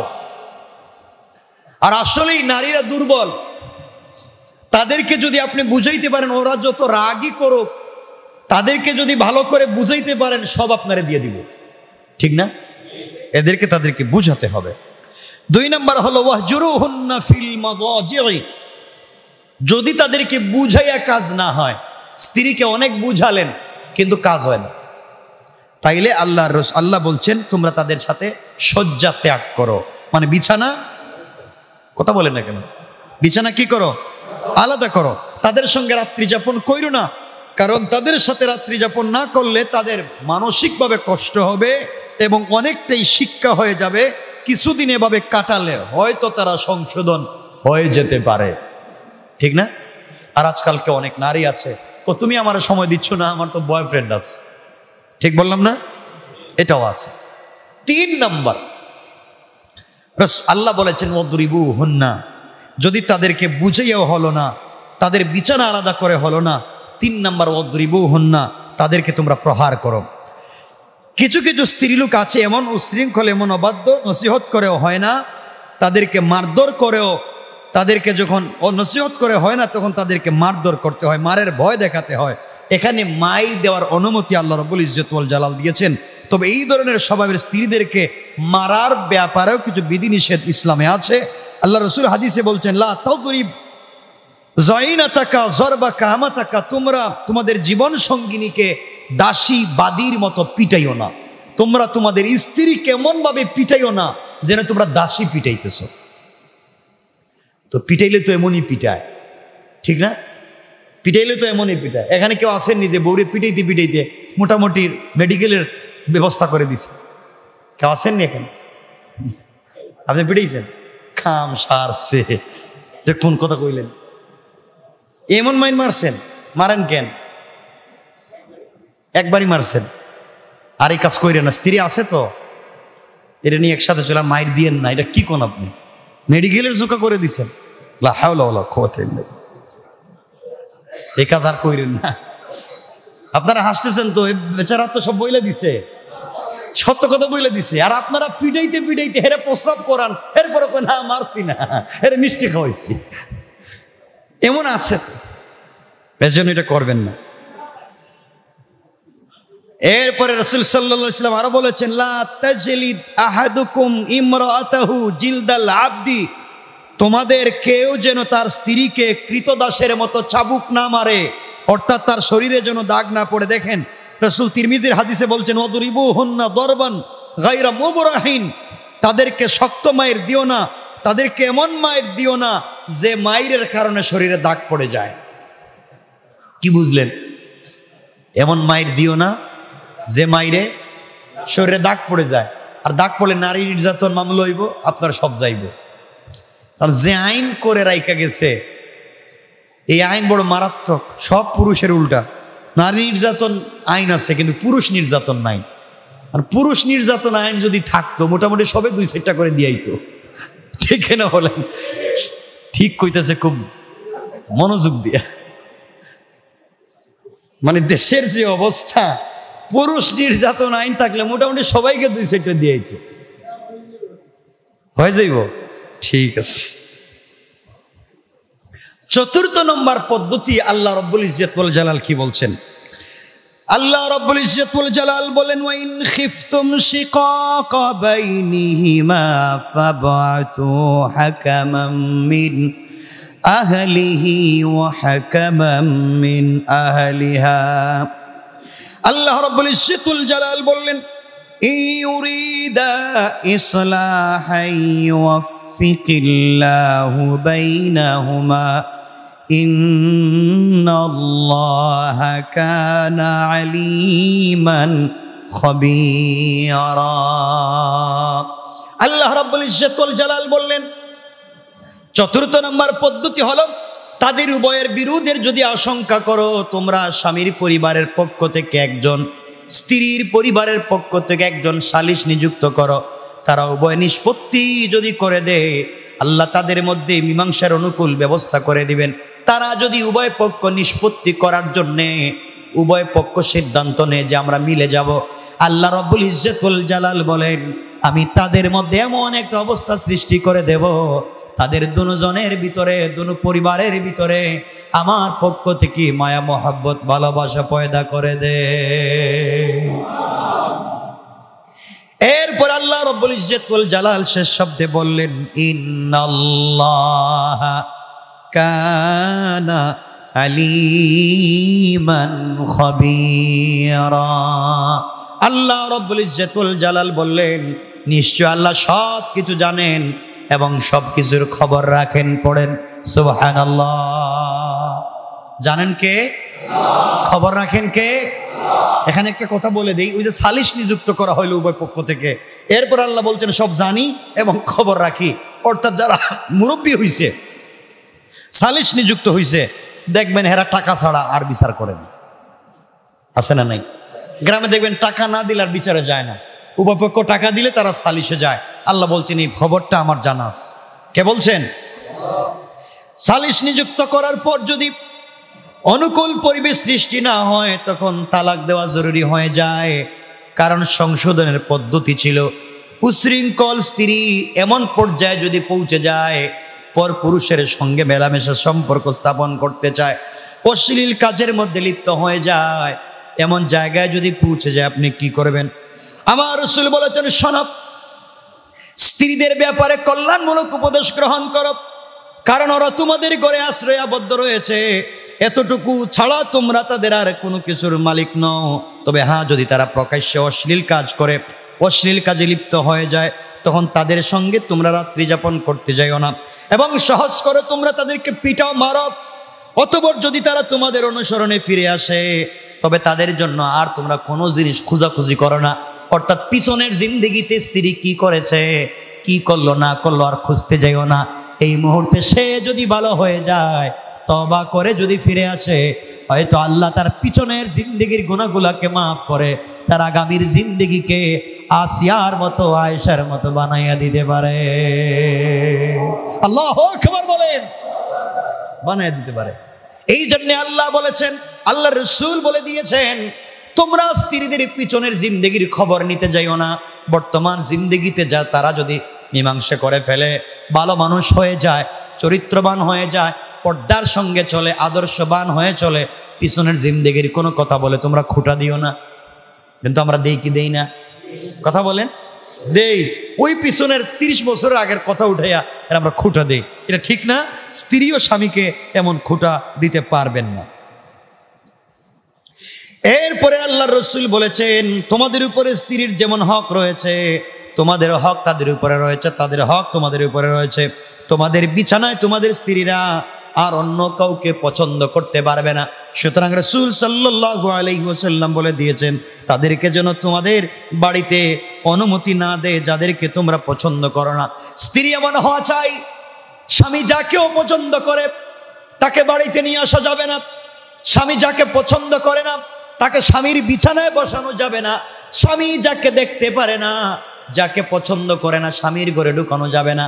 কিন্তু স্ত্রী তো এমন হয়ে যায়, এমন অবদ্ধ স্ত্রী পাওয়া যায়, স্বামী ঘর থেকে বের হয়ে গেলে সে তার নিজের বন্ধুকে বেডরুমে ঢুকাইয়া দেয়। ঠিক কিনা বলেন? এগুলা ঠিক না, ইসলাম হারাম করে দিয়েছে, নিষেধ করে দিয়েছে।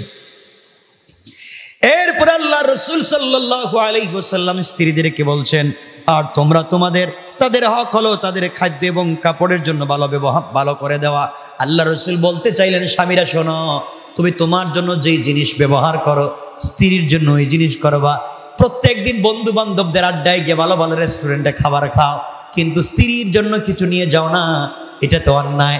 তুমি নিজের জন্য যা পছন্দ করো তোমার স্ত্রীর জন্য তা পছন্দ করো। তুমি নিজের জন্য ভালো ভালো পোশাক পরো কিনা, তোমার স্ত্রীর জন্য তা তুমি কিনতে হবে।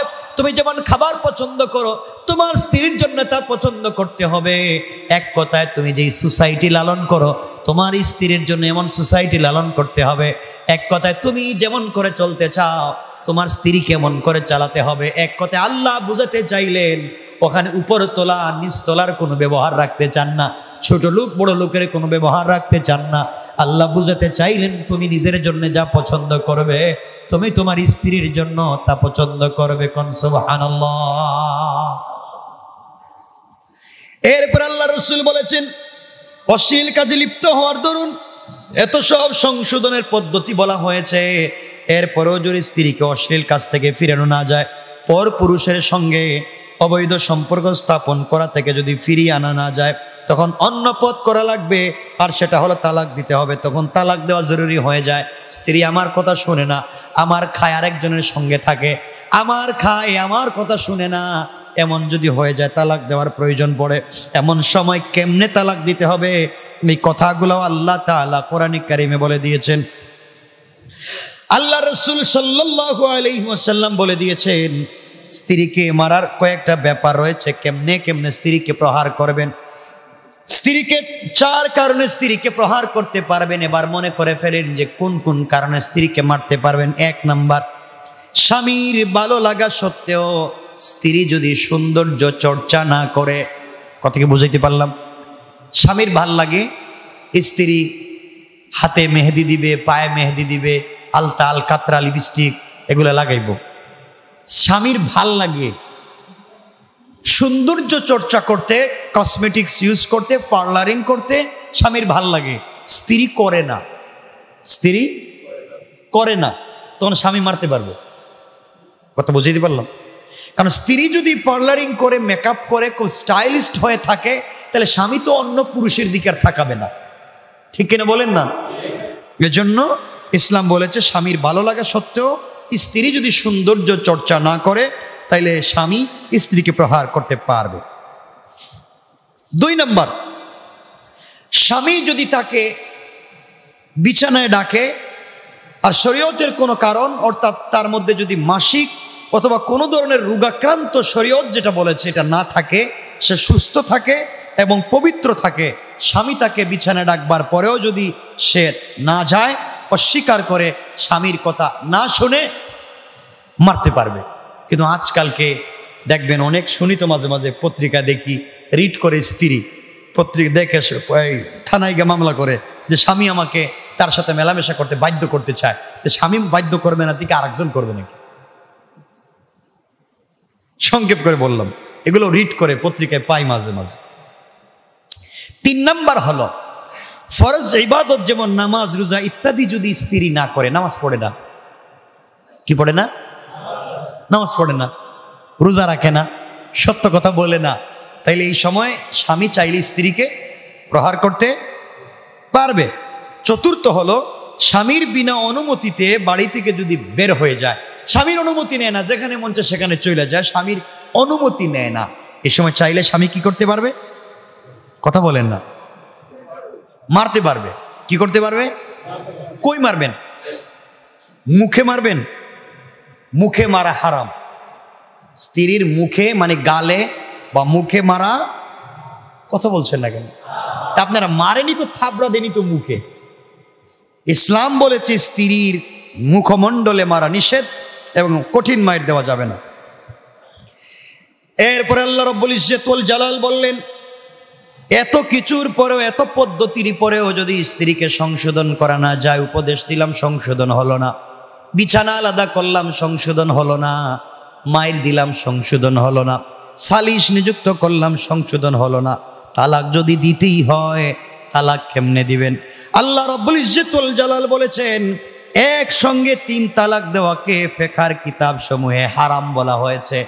তালাক দিবেন 3 মাসে 3টা, কিন্তু এখন তালাক দেয় 1 সেকেন্ডে 100টা। কথা কোন কেন? ইসলাম বলছে তালাক দিবেন 3 মাসে 3টা। হে যে কওয়া আরম্ভ করছে টেলিফোনে, কয় শোন কি বলতাছি, 1 মিনিটে শোন, এই যে শোন কয়ে যে তালাক দেওয়া শুরু করছে, মানে দিতেই আছে, 1 মিনিটে শুধু তালাকই দিল। আছে না নাই? ইসলাম বলেছে 3 তালাক একসাথে দেওয়া হারাম। এর অর্থ হলো হারাম কাজ করলে কি হারাম হবে না? কথা বলেন না কেন? ইসলাম বলেছে শকুরের গোশত খাওয়া হারাম, এখন যদি কেউ খায় তাহলে খাওয়া হবে না? কথা কয় না? পেট ভরবে না? কথা বলেন না কেন? ইসলাম বলেছে, ইসলাম কি বলছে আপনাদেরকে যে আমারে গুলি করে মারতে পারবেন? কথা কয় না কেন? তাহলে আমাকে গুলি করে মারা হারাম বলেন না, মারা। এখন যদি আপনারা গুলি করেন হারাম করলেন, কিন্তু আমি মরবো না, না বাঁচবো? মরবো। তাইলে ইসলাম বলেছে একসাথে 3 তালাক দেওয়া ফেকার কিতাবে হারাম। যদি দেন হারামও করলেন, কবিরা গুনাহও করলেন, তালাকও দিলেন। কথা বুঝতে পেরেছেন? তালাক দিবেন কয় মাসে? 3 মাসে 3টা। এখানে হিকমত আছে কেন দিবেন। আল্লাহ রাব্বুল ইজ্জতুল জালাল বলে দিয়েছেন, স্ত্রী যখন 1 নম্বর মাসে ঋতুস্রাব থেকে মাসিক থেকে সে যখন পবিত্র হয়ে যাবে তখন তাকে দিবেন 1 তালাক। তারপর 2য় মাসে সে যখন মাসিক থেকে পবিত্র হয়ে যাবে তখন তাকে দিবেন আরেক তালাক। 3 নম্বর মাসে সে যখন মাসিক থেকে তার ঋতুস্রাব থেকে পবিত্র হয়ে যাবে তখন দিবেন আরেক তালাক। কয় তালাক হইল? এভাবে তালাক দিবেন। এর অর্থ হলো ইসলাম বুঝাতে চাইল 3 তালাক দেওয়ার পদ্ধতিতে স্ত্রীকে তালাক থেকে রক্ষা করবার ব্যবস্থা রয়েছে। অর্থাৎ যদি 1 তালাক দিয়ে দেয় পরবর্তীতে অনেক 2 তালাক 3 তালাকগুলো উইথড্র করা যাবে। 1 মাস তালাক দিয়ে রাখলেন, হয়তো স্ত্রীর ভিতরে সংশোধন হয়ে যাবে। 2 নম্বর মাস তালাক দিয়ে রাখলেন, 60 দিনে সংশোধন হয়ে যাবে। এরপরেও যদি সংশোধন না হয় তাহলে 3 তালাক দিবেন। আমার মন বলছে আল্লাহ রাব্বুল ইজ্জতুল জালাল বলেছেন স্ত্রীকে 2য় তালাক দেওয়ার পরে স্ত্রী এমনি সংশোধনের পথে চলে যাবে, কারণ আমি আল্লাহ এমন ব্যবস্থা করে দেব, তার দিলের ভিতরে এমন মায়া মহাব্বত তৈরি করে দেব, সে অবশ্যই তালাক না নিয়ে স্বামীর সঙ্গে ঘর সংসার করতে চাইবে। সুবহানাল্লাহ বলেন। কিন্তু আমরা কি করি এখানে? তালাক দিয়ে দেই। তালাক দেওয়ার পরে দেখেন ইসলাম কেন তালাক দিতে নিষেধ দিছে। আপনি যার সঙ্গে দীর্ঘদিন একসাথে কাটাইলেন, থাকলেন, তালাক দেওয়ার পরে কিন্তু ওই খুনসুটিগুলো মনে পড়বে, ভালো ভালো স্মৃতিগুলো আপনার মনে পড়বে। সারা জীবন বুকের ভিতরে একটা ব্যথা নিয়ে কাটাতে হবে যে স্ত্রী তো আমার সঙ্গে মাঝে মাঝে খারাপ করলেও তো মাঝে মাঝে ভালো করছিল, সুন্দর আচরণও করছিল, অনেক ভদ্র ব্যবহারও ছিল, তার চেহারার দিকে তাকাইলে মায়াও লাগতো। মানে সব মনে পড়বে বিয়ে তালাকের পরে। কথা বুঝতে পেরেছেন? যেন ইসলাম বলেছে সারা জিন্দেগি এই বুঝা, এই কষ্টের বুঝা বুকের মধ্যে ধারণ না করে তালাক দিও না। 2 নম্বর তালাক দিলে কি হয়? বাচ্চাগুলা মায়ের অধিকার থেকে বঞ্চিত হয়ে যায়।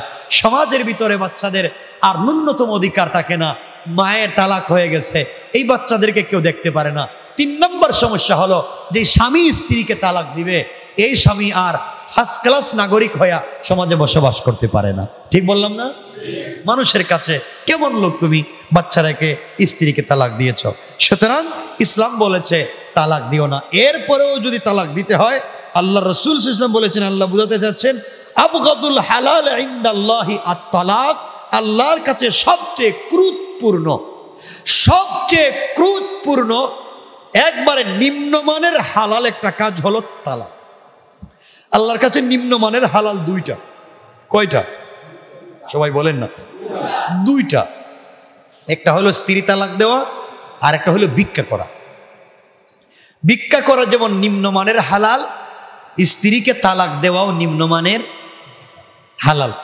এজন্য ইসলাম বলেছে তালাক না দিয়া প্রয়োজনে বুকের ভিতরে এই জ্বালাকে নিবারণ করে তালাকের বিষয় বাদ দিয়া প্রয়োজনে 2য় বিয়ে করো, তারে ভরণ পোষণ দিয়ে আলাদা রাখো, 2য় বিয়ে করে নাও, তালাক দিয়া এই কষ্ট নিও না। কিন্তু স্বামী দেখবেন আজকালকার আমাদের মায়েরা, আমাদের বোনেরা স্বামী 10-20টা সম্পর্ক করুক, তার আপত্তি নেই, কিন্তু বিয়া করে সতীন আনতে পারবেন না, হেলে মরে যাবে। কথা বলেন না কেন? আপনি 2য় বিয়ে করবেন, দেখবেন মরে যাবে, কিন্তু আপনি 2-4টা সম্পর্ক করেন, কিন্তু বউ করে আনতে পারবেন না। এজন্য মনে রাখবেন আল্লাহর ওয়াস্তে আমরা হারাম কাজে লিপ্ত হব না। তালাক দেওয়ার এত প্রয়োজন কিসের? রাসূল সাল্লাল্লাহু আলাইহি ওয়াসাল্লাম তো বিয়ে করেছেন, কয়টা তালাক দিছেন? কথা বলেন না। দিছেন আবু বকর, ওমর, ওসমান, আলী, কেউ তো তালাক দিলেন না। তো আপনি আমি এটা করি কেন? স্ত্রী যতই কষ্ট দিক, নির্যাতন করুক, ও আপনার বাচ্চার মা, ও আপনার বাচ্চার কি? আমার মুসলমান বন্ধুগণ, গভীর মনোযোগে এবার কথাগুলো শুনেন। দুনিয়ার জমিনে কোন স্ত্রী যদি স্বামীকে নির্যাতন করে, কোন স্ত্রী যদি স্বামীকে জ্বালাতন করে আর কষ্ট ধৈর্য ধারণ করে আল্লাহর কাছে বলতে পারে, আল্লাহ তাআলা আমার স্ত্রী আমাকে নির্যাতন করে, মানসিক যন্ত্রণা দেয়, আমি আর সহ্য করতে পারি না, সবর করলাম, ধৈর্য ধারণ করলাম। আল্লাহ রাব্বুল ইজ্জত ওয়াল জালাল বললেন, তুমি যদি ধৈর্য ধারণ করে করে জীবন কাটাইয়া দিতে পারো, কিয়ামতের দিনে আমি আল্লাহ বিনা হিসাবে আমার হাত ধরে জান্নাতুল ফিরদাউসের ওয়াদা দিলাম। কোন স্ত্রী যদি বলে, আল্লাহ তাআলা এমন এক স্বামীর ঘরে তুমি আমাকে দিয়েছো, এমন নির্যাতন আমাকে করে, এমন মানসিক জ্বালাতন করে, ঘরে আসলেও জ্বালায়, বাহিরে গেলেও জ্বালায়, আমার হক ঠিক মতো দেয় না, আমার সন্তানের হক ঠিক মতো দেয় না। আল্লাহ বুঝাতে চান, ও দুনিয়ার মহিলারা, তোমরা আসিয়ার মতো ধৈর্য ধারণ করো। আসিয়া ফেরাউনের ঘরে বসবাস করে যেইভাবে জান্নাতি হয়ে গিয়েছে, তোমরাও যদি দুনিয়ার জমিনে তোমরা ধৈর্য ধারণ করতে পারো, তোমাদের স্বামী তো ফেরাউনের মতো না। ফেরাউন আসিয়ার হাতে হাতি পায়ে পেরেক ঢুকায়া এইভাবে ওয়ালের সঙ্গে তাকে লাগিয়ে দিয়ে লজ্জাস্থানে পেরেক মেরে তাকে শহীদ করে দিয়েছে। এরপরে আসিয়া তাকে ছেড়ে দেয় নাই, আসিয়া তাকে ছেড়ে দেয় নাই, এক মিনিটের জন্য কালিমা ছেড়ে দেয় নাই। তোমার স্বামীও যদি তোমাকে এইভাবে নির্যাতন করে, আসিয়াকে ফেরাও নির্যাতন করবার কারণে আমি আল্লাহ আসিয়ার জন্য জান্নাতে স্বামী হিসাবে আমার পয়গম্বর বিশ্ব নবীকে দিয়ে দিলাম। দুনিয়ার জমিনে তোমার স্বামীও যদি তোমাকে নির্যাতন করে, তোমাকে কষ্ট দেয়, ধৈর্য ধারণ করে আল্লাহর কাছে দোয়া করতে পারো, আল্লাহ রাব্বুল ইজ্জত ওয়াল জালাল বলে দিয়েছেন, ও আমার বান্দি তুমি কান্না করে টেনশন করো না, জিন্দেগি কয়েকদিনের মাত্র কষ্ট করে কাটাইয়া দিবা, কিয়ামতের দিনে আমি আল্লাহ তোমার হাসর আসিয়া আয়েশা খাদিজার সঙ্গে ওয়াদা দিলাম। এই জন্যে আমার মুসলমান বন্ধুগণ, পরিবারের ভিতরে একজন স্বামী, একজন স্ত্রী, একজন পুরুষ, একজন নারী থাকলে মাঝে মাঝে লেগে যেতে পারে, মাঝে মাঝে রাগ গুসা হতে পারে, মান অভিমান থাকতে পারে। এই জন্য কাটাকাটি, মারামারি, তালাকের পর্যায়ে যেন না যায়। আল্লাহ রাব্বুল ইজ্জত ওয়াল জালাল বলে দিয়েছেন, পরিবারের ভিতরে স্বামী স্ত্রীর মান অভিমান, মাঝে মাঝে রাগারাগি, এরপরে যখন ভালো হয়ে যায়, তারা একত্রে বসে যখন খাবার খায়, আল্লাহ রাব্বুল ইজ্জত ওয়াল জালালের পয়গম্বর বললেন, কোন স্ত্রী যদি স্বামীর মুখে খাবার উঠাইয়া দেয়, আর কোন স্বামী যদি স্ত্রীর মুখে খাবার উঠাইয়া দেয়, আল্লাহ রাব্বুল ইজ্জত ওয়াল জালাল আরশে আজিমে বসে বসে এই দৃশ্যগুলা দেখেন। আর ফেরেশতাদেরকে বলেন, ও ফেরেশতারা, এত মান অভিমানের পরও স্বামী স্ত্রী একত্রিত হয়ে এক জায়গায় বসে একজন আরেকজনকে খাইয়ে দিচ্ছে, আমি আল্লাহর বড় ভালো লেগে গিয়েছে। কিয়ামতের দিনে দুজনকে বিনা হিসাবে আমার জিম্মাদারিতে জান্নাতের ওয়াদা দিলাম। এই জন্য পরিবারে মান অভিমান থাকতে পারে, বুঝাতে হবে, একজন আরেকজনকে বুঝাতে হবে। কিন্তু আমি জানি না, অনেক সময় হতে পারে এমন একটা উশৃঙ্খল পর্যায়ে চলে যায়, কোনোভাবেই তাকে বোঝানো যায় না। আল্লাহর কাছে বলতে থাকেন, আল্লাহর কাছে বলতে থাকেন। আল্লাহ হয়তো বলেছেন কোরআনে কারিমে, আল্লাহ বলে দিয়েছেন, রাসূল হাদিসে বলছেন, তোমরা ধৈর্য ধারণ করো। কারণ দুনিয়ার জমিনে লূত আলাইহিস সালামকে তার স্ত্রী নির্যাতন করেছে। লূত আলাইহিস সালামের মতো পয়গম্বরকে স্ত্রী নির্যাতন করেছে, কষ্ট দিয়েছে। আল্লাহ তাআলা লূতকে পয়গম্বর বানিয়ে দিয়েছেন। ফেরাউন আসিয়াকে কষ্ট দিয়েছে, আসিয়াকে বিশ্বনবীর স্ত্রী হিসাবে আল্লাহ ঘোষণা করে দিয়েছেন। সুতরাং আল্লাহ রাব্বুল ইজ্জত ওয়াল জালাল বলে দিয়েছেন, মান অভিমানের পরে যদি একসাথে চলতে পারো। আল্লাহ রাসূল বলে দিয়েছেন, আমার ফাতেমা আলীর ঘরের ভিতরে মাঝে মাঝে মান অভিমান হয়ে যেত। আলী আমার ফাতেমার উপরে অভিমান করে বসতো, ফাতেমা মাঝে মাঝে আলীর উপরে অভিমান করে বসতো। এমন সময় অভিভাবকের কাজ কি? আজকে দেখবেন মেয়ের পক্ষ বলে আমার মেয়েরে নিয়ে নিলাম, ছেলের পক্ষ বলে তোর মেয়েকে আমার বাড়িতে আর আনবো না, এমন করা যাবে না। অভিভাবকের কাজ হলো আল্লাহর রাসূল আলীকে ডাক দিয়ে নিয়ে বলতেন, আলী আমার কলিজার টুকরা ফাতেমাকে তোমার হাতে দিয়েছি, সাবধান সাবধান, ফাতেমা কষ্ট পায় এমন কোনো কাজ করা যাবে না, ফাতেমার মনে কষ্ট দেওয়া যাবে না, ফাতেমা কষ্ট দিলে ধৈর্য ধারণ করবা, মিলেমিশে চলবা। এইভাবে আলীকে বলতেন। ফাতেমাকে ডাক দিয়ে বলতেন, ফাতেমা আলী আসাদুল্লাহিল গালিব, আমার চাচাতো ভাই, আল্লাহর বিজয়ী বাগ, তোমার স্বামী, তার পায়ের নিচে তোমার জান্নাত, কোনোভাবেই তার সঙ্গে খারাপ ব্যবহার করা যাবে না, মনে রাখবা খারাপ ব্যবহার করবা না, কারণ আলী যদি তোমার উপরে খুশি হয়ে যায় আমি রাসূল লাগবে না, আল্লাহ তোমার জন্য জান্নাত ওয়াজিব করে দিবে। কোন স্ত্রীর উপরে যদি স্বামী খুশি হয়ে যায়, কোন স্বামীর উপরে যদি স্ত্রী খুশি হয়ে যায়, এই পরিবার আল্লাহ জান্নাতের টুকরা বানায়া দিবেন। বলেন সুবহান। অনেক কথা বলে ফেলছি, আর লম্বা করতে চাই না, লম্বা হয়ে যেতেছে। দেখেন তো কয়টা হয়েছে, অনেক দূর পর্যন্ত আপনারা যাবেন, মা বোনেরা অনেক দূরে যাবেন, এই জন্য আর লম্বা করতে চাই না। কথা এখানে রেখে দিতে চাই, অর্ধেকে রেখে দিলাম, রাত্রে বেশি হয়ে যাইতেছে। কারো কি কোনো প্রশ্ন আছে? 1 মিনিট আছে? নাই? এটা কি মৃত্যুবার্ষিকী দোয়া করব?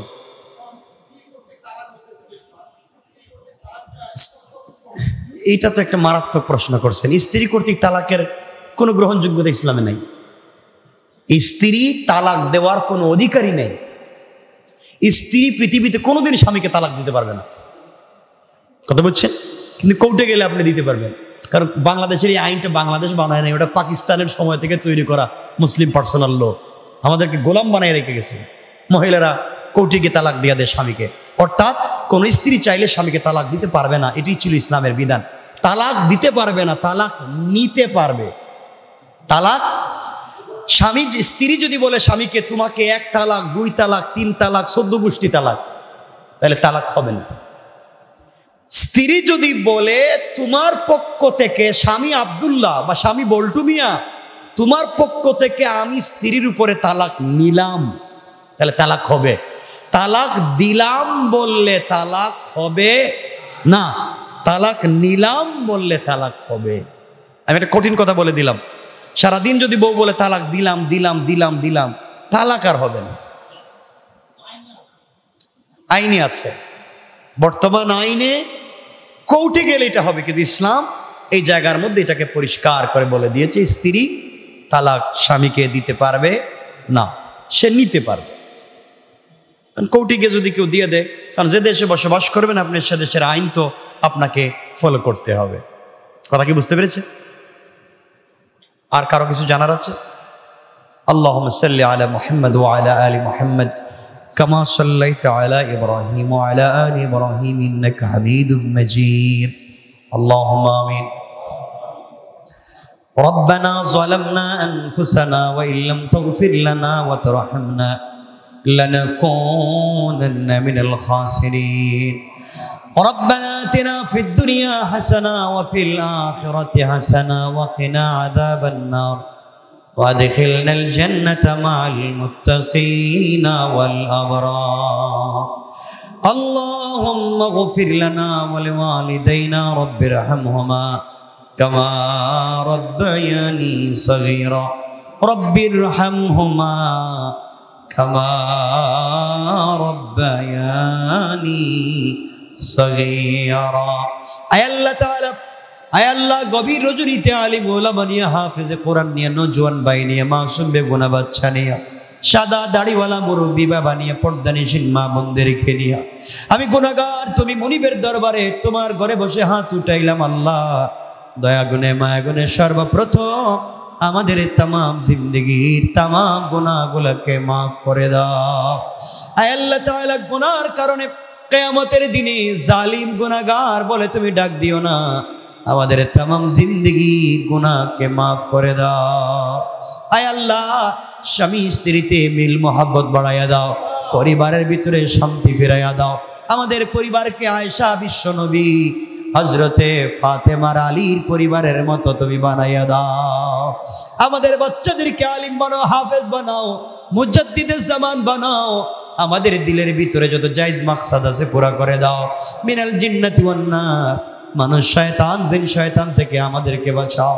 যারা হিংসা করে, গীবত করে, শিকায়ত করে, সমালোচনা করে, চুগলখড়ি করে, পরনিন্দা করে, কৌশল করে, আয় আল্লাহ ষড়যন্ত্র করে বিপদে ফেলতে চায়, কাদের নাম কাদের চেহারা চোখের সামনে ভাসতেছে সব জানো। আয় আল্লাহ, হিদায়াত থাকলে হিদায়াত দিয়ে দাও, হিদায়াত না থাকলে তুমি নমরুদ ফিরআউনের মতো সমূলে ধ্বংস করে দাও। আয় আল্লাহ তাআলা, মসজিদ মাদ্রাসার হিফাজত করো। আল্লাহ, আমাদের সবাইকে কবুল করে নাও আল্লাহ, জিয়ারতে হারামাইন নসিব করে দাও, আমাদের সবাইকে বাই বাই তুমি বানায়া দাও। وصلى الله تعالى على النبي وعلى آله وصحبه أجمعين وارحمنا معهم برحمتك يا أرحم الراحمين.